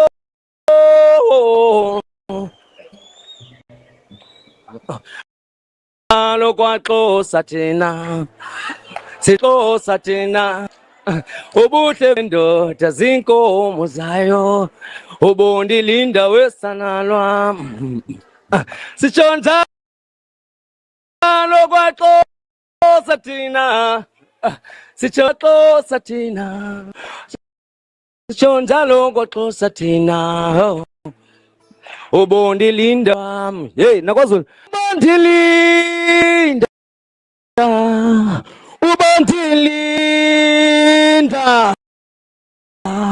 ubondilinda wesana lwam ndisaqoke inkomo zelobo lam yes ubondilinda hey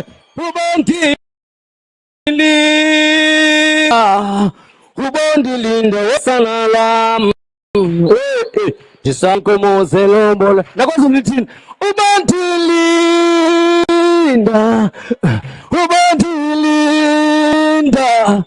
ubondilinda wesana lwam ndisaqokelela nkomo zelobo nakwaZulu lithini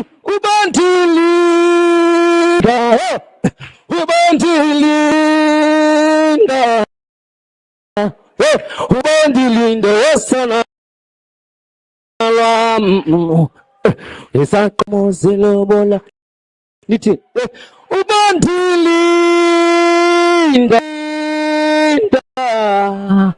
ubandilinga wesana lwam ndisaqokelela inkomo zelobola mna. Ndiyabulela.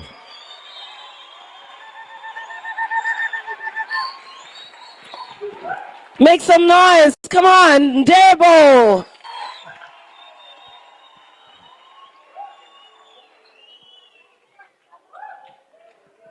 So Rasadiki, this is the part where we name before we start with the real work, right? So now that they're relaxed, you know what's coming, right? We give you the hors d'oeuvres because the main meal is on its way. And you know by the main meal when the hostess who is presenting it is a Secretary General. And so at this time, I'm going to ask our esteemed Secretary General,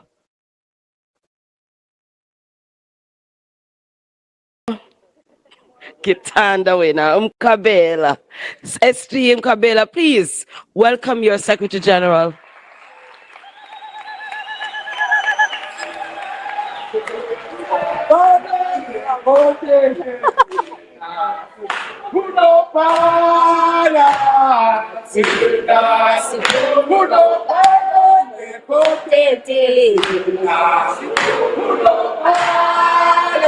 Ay,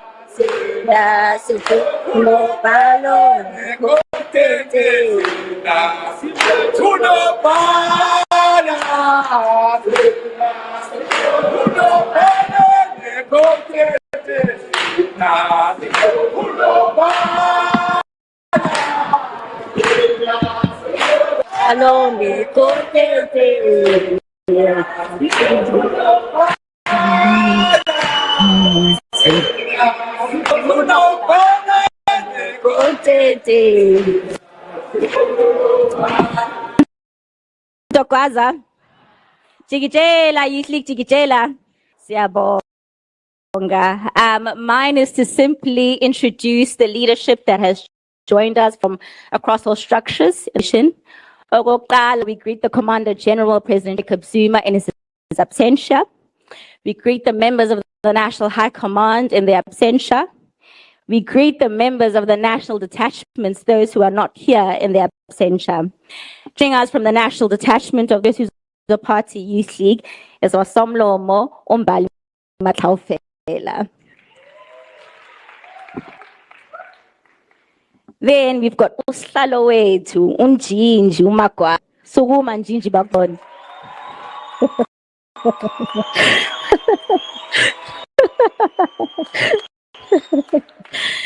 And then we've got the provincial detachment represented by Unopala Wabo Usnentlantla Shaz.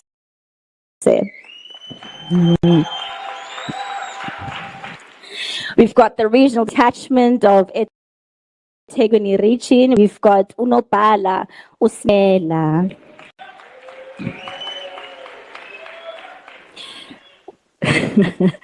We have Usmanga Newswa, also part of the regional detachment. We've got, of course, our members of parliament. We've got Norm, who has already greeted us and spoken. We're also joined by a member of the provincial detachment, Ubonso Musia. We are joined by Honorable Shezi, a member of parliament. We are joined by our affiliates. We've got the national chairperson, Umuntu Muminentle Cibani. So they can't see you.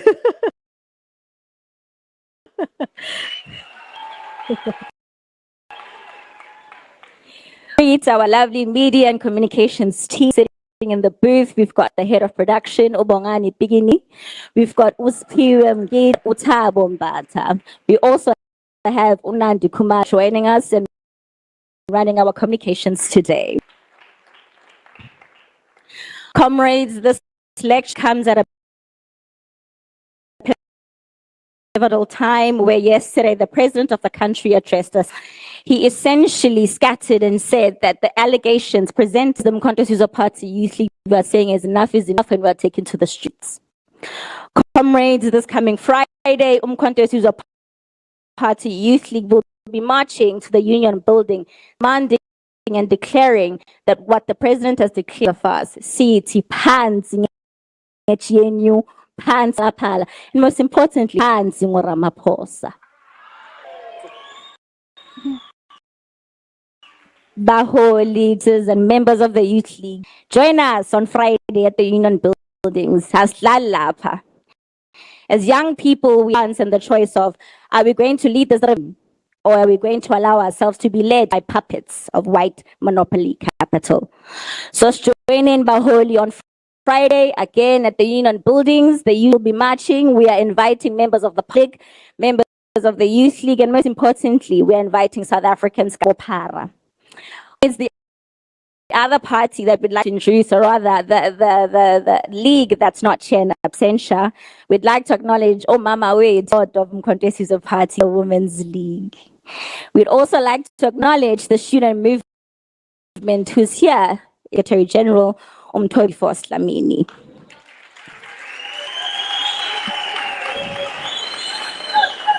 We'd also like to acknowledge the provincial detachment of the mother body in absentia who is not. We'd also like to acknowledge the regional detachment who's here, Undabezita, who's the organizer.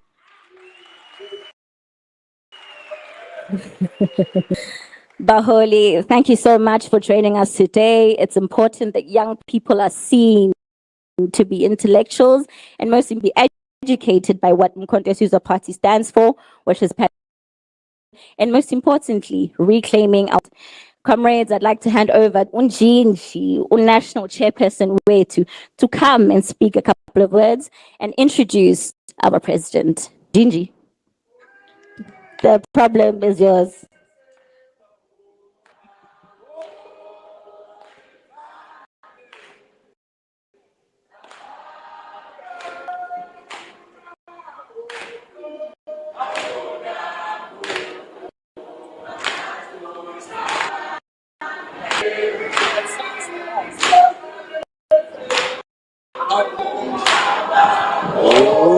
Kizadini aba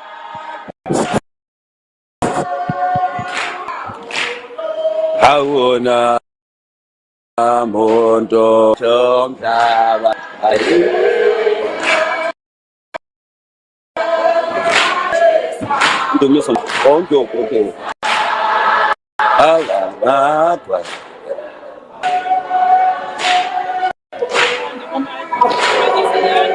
Oh, was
Mandla, we too.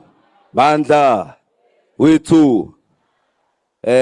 Ngibingelele. Igama lami kunjinjwa kaMagwaza. My work here is simple but hard. Maybe one can say that. But before I do that, I would like to introduce the provincial leadership of the MK Youth League in KwaZulu-Natal. Umfowethu Ndumiso lapha sukuma mfowethu Sibingelele bekubona.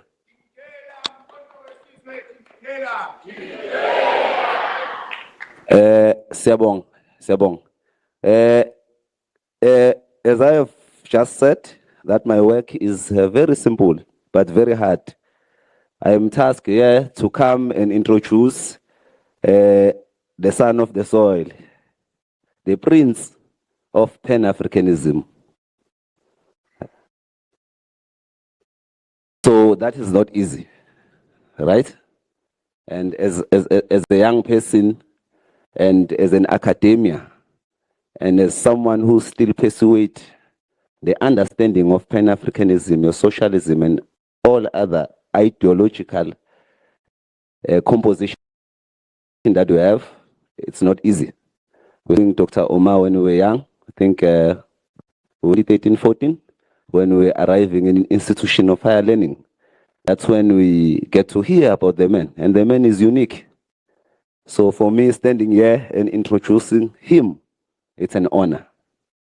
So it's not an easy job, right? So Omar Rashad Abdullah Johnson was born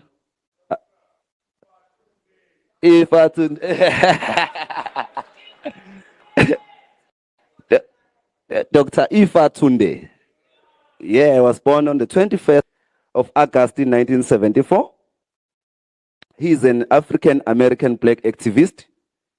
I don't agree with this line, but I don't want to agree. He's an African activist. Yeah. And a motivational speaker. Dr. Omar refers to himself as the prince of Pan-Africanism. I don't agree with this one as well. We refer ourselves, it's us who are saying is the prince of Pan-Africanism. We cannot be told by white people. I think that's one thing that we must correct all the time. That when white people can see that we are glorifying our people, they want to tell us on how we must glorify them. That's one fundamental problem that we must deal with. Dr. Omar also holds a doctorate in clinical psychology, specializing in areas like child behavioral therapy and African-centered education. His qualifications reflect his deep commitment to understanding and addressing issues affecting African-American children and families. These credentials have solidified his reputation as a leading aspect in this field. Professional life of Dr. Omar. Dr. Omar Johnson Ifatunde has built a remarkable professional career as a psychologist, an author, a public speaker. He is a certified school psychologist with expertise in identifying and supporting children with special needs. His work focuses on addressing educational inequalities and promoting African-centered education. Beyond psychology, Dr. Omar is an outspoken advocate for community empowerment. He also authored books and delivered lectures worldwide, inspiring audiences for embrace cultural pride and self-determination. His efforts also include raising funds for the Frederick Douglass Marcus Garvey Academy, a project aimed at transforming education for African American youth. Dr. Omar teaches us about Dr. Ifa Tunde teaches us about African challenges deserving African solutions. I think I'll stop there for now because the introduction of the Son of the Soul is about 6 pages, yeah? So it can be 9 o'clock at night. It's a thesis, yes, it's a thesis, yes. So I will stop there for now. So I would like us to welcome the Son of the Soul on stage, and let's just listen very carefully. Thank you.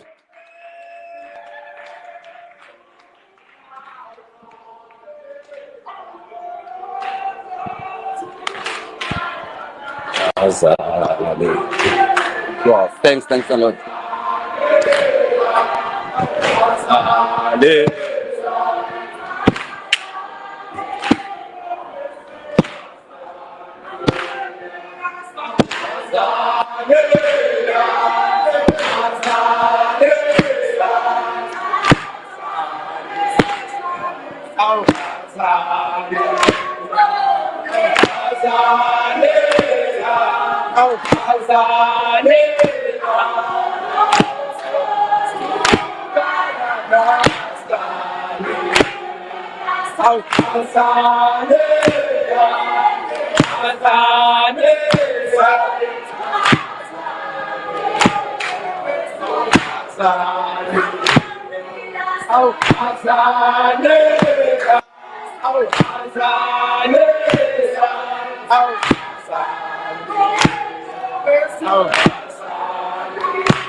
Amandla, yenene wenyamazane.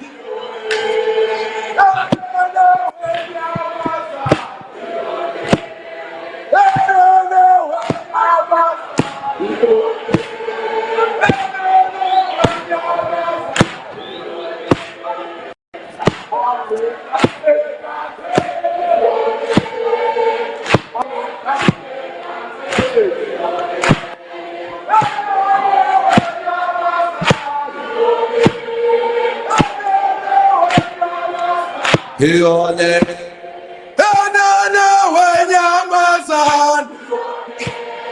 Yenene wenyamazane. I wish I did not turn. I wish I did not turn.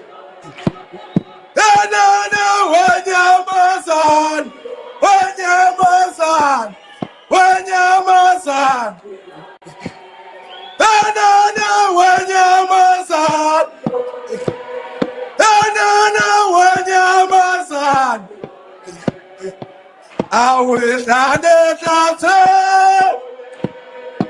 I wish I did nothing. And when you're Masani, and when you're Masani, and when you're Masani, when you're Masani, when you're Masani, Amanda.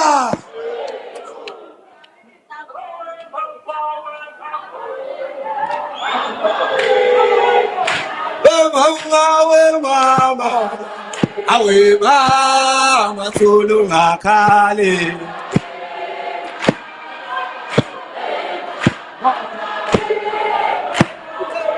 Awe mama, awe mama, awe mama tulu ngakali. Yo paso.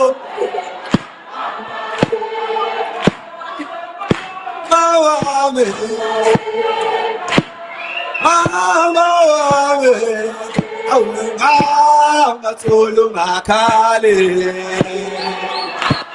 Baso.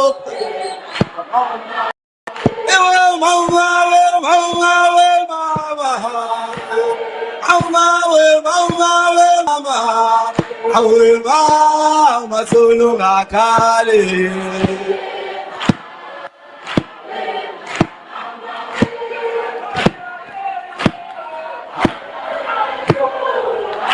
Ayo, iso. Ayo, iso.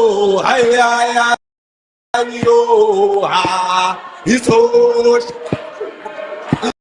Iso.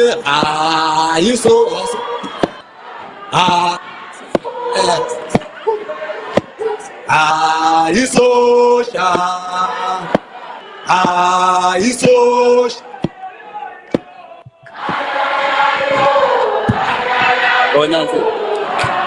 Iso.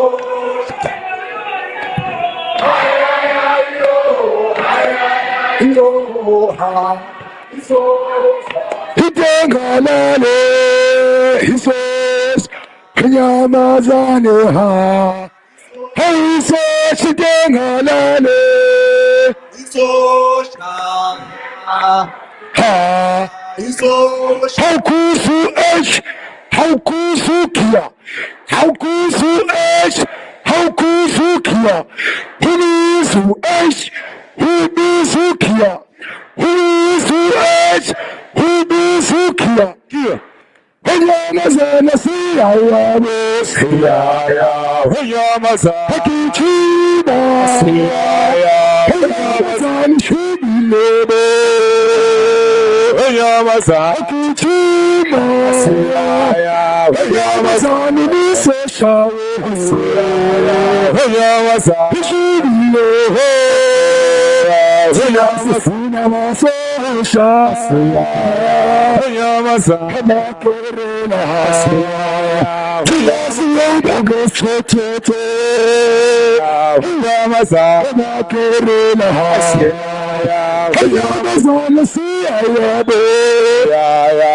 Honyamazana hakichima, siyaya. Honyamazana falapike, asha.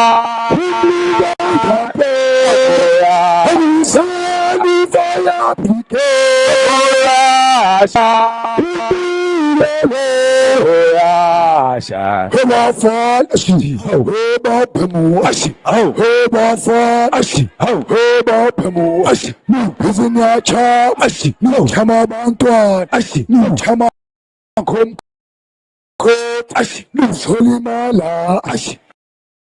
Ashi, EMK, ashi, Betma, ashi, Susa Kento, ashi, how morale, ashi, Susa Kento, ashi, how discipline, ashi, how discipline, ashi, how aggressiveness, ashi, how discipline, ashi, how aggressiveness, ashi, Tawati AK, ashi, Tawati Mosen, ashi, Tawati AK, ashi, Tawati Mosen, ashi, how Egethi helele sizo khona siphaxula asithela moya sasibona lesenja asimkhonko sibenzani sisa oqhamuka ezansi lomkhondo wesisu asithela moya sasibona lesenja awethu Mandla wethu mandla qina mkhonto wesizwe qina mkhonto wesizwe qina comrades ngicela samkeleni ispeaker sethu on the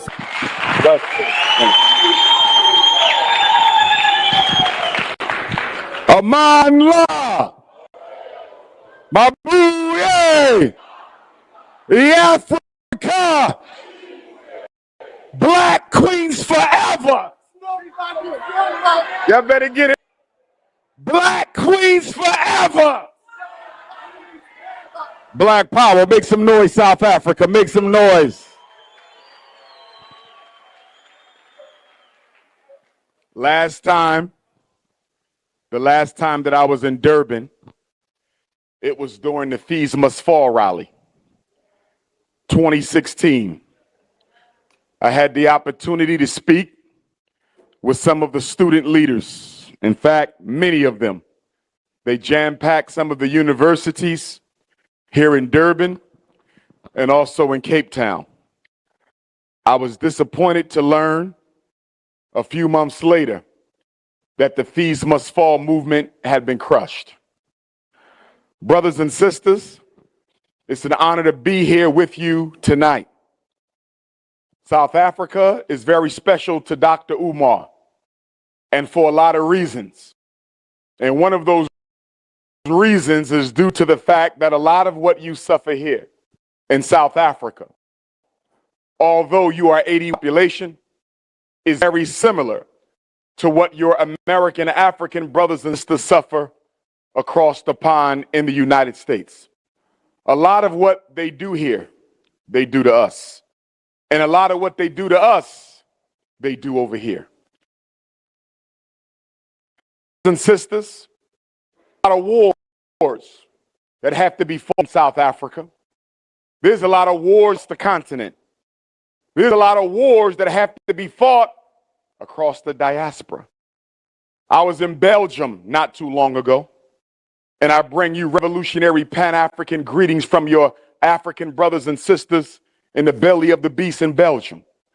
I was in London a few weeks ago at the Oxford Union debating the father of Elon Musk, Mr. Errol Musk, on neocolonialism in Africa. I bring you revolutionary greetings from your African brothers in the UK. I was in Toronto, Canada not too long ago, where they're standing strong against the forces of racism throughout Canada. And I bring you revolutionary greetings from your brothers and sisters in Canada. I was in Guadeloupe and Barbados and Bahamas and Jamaica not too long ago. And again, I bring you revolutionary greetings from your brothers and sisters across the Caribbean islands.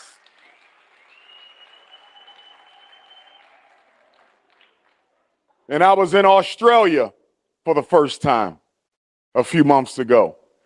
And I bring you revolutionary greetings from your African brothers and sisters in the land down under in Australia. Brothers and sisters in South Africa, you have to recommit yourself to the liberation of not only South Africa, but the entire mother continent. And as you fight this war against neo-apartheid, because that's exactly what it is. Apartheid never fell. What happened on April 27th, 1994 was a dress rehearsal for the new apartheid.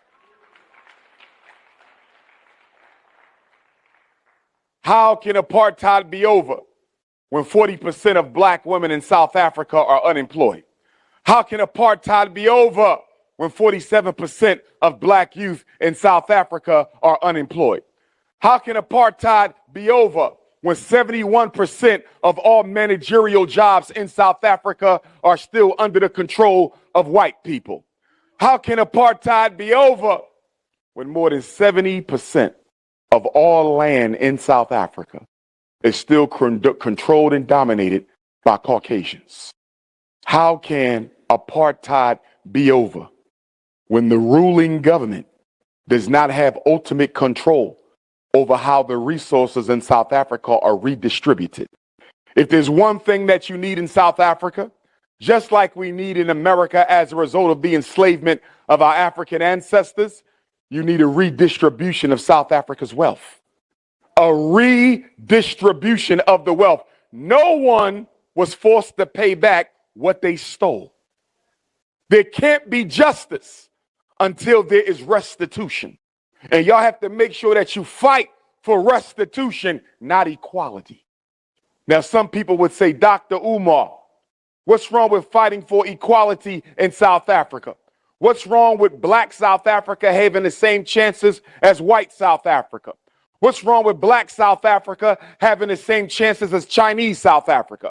What's wrong with black South Africa having the same chances as East Indian South Africa? I'll tell you why. Equality will bring you more inequality.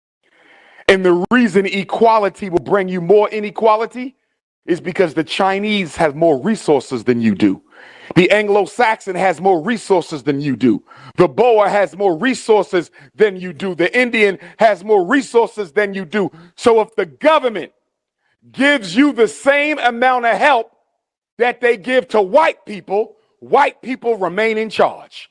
If the government gives black people the same amount of help they give the Chinese and Indians, the Chinese and Indians will still do better than black people. Because if you keep it equal,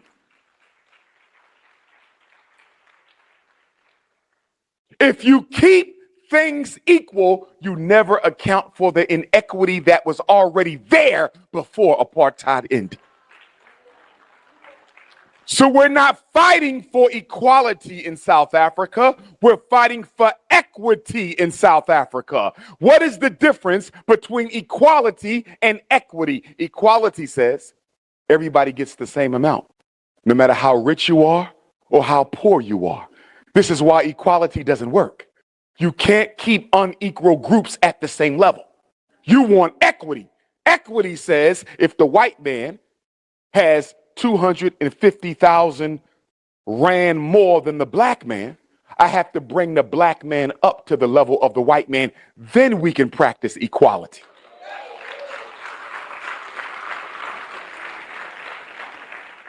So brothers and sisters, as you struggle, you make sure in parliament, in the streets, in the media, you let them know equity precedes equality. If equality precedes equity, there will always be inequality. And I want to say, as we fight and as we struggle, South Africa, you have to make sure that you keep abreast of the information, not only going on in your country, but around the world. If you're not reading an international newspaper every week, you're behind. If you're not reading a South African newspaper every other day, you are behind. Things are always changing, and you have to be on top of the most recent transformations. You must be intelligent. You must be knowledgeable. You must engage in critical analysis on a regular basis. And if you don't currently have a study group, y'all need to start one. At least once a month.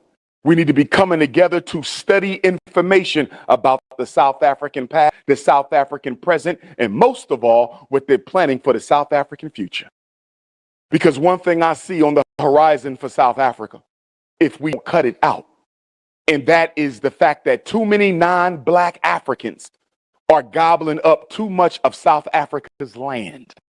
And if we don't stop the encroachment on South African land, your grandchildren's grandchildren may live in South Africa where black people own no land at all. We need to understand something. When we vote, when we organize, when we put our candidates out there, one of the things they have to fight is for the government of South Africa to invest in the business interests of South Africans. See, when the Chinese come to South Africa, they come with a line of credit from China. When the Indians come to South Africa, they come with a line of credit from India. When the Jews come to South, when the Arabs come to South Africa, they come with a line of credit from their native land. So if the South African government doesn't specifically and intentionally impact South Africans, we will be business interests of other races. You have to put people first.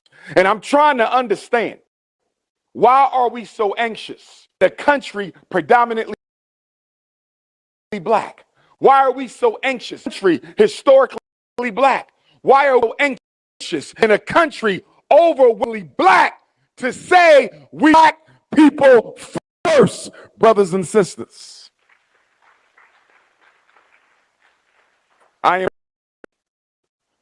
am a Garveyite. I follow the teachings of the greatest Pan-Africanist that ever walked this earth, builder of the largest movement in modern history, the Right Excellent Marcus Messiah Garvey. And as Pan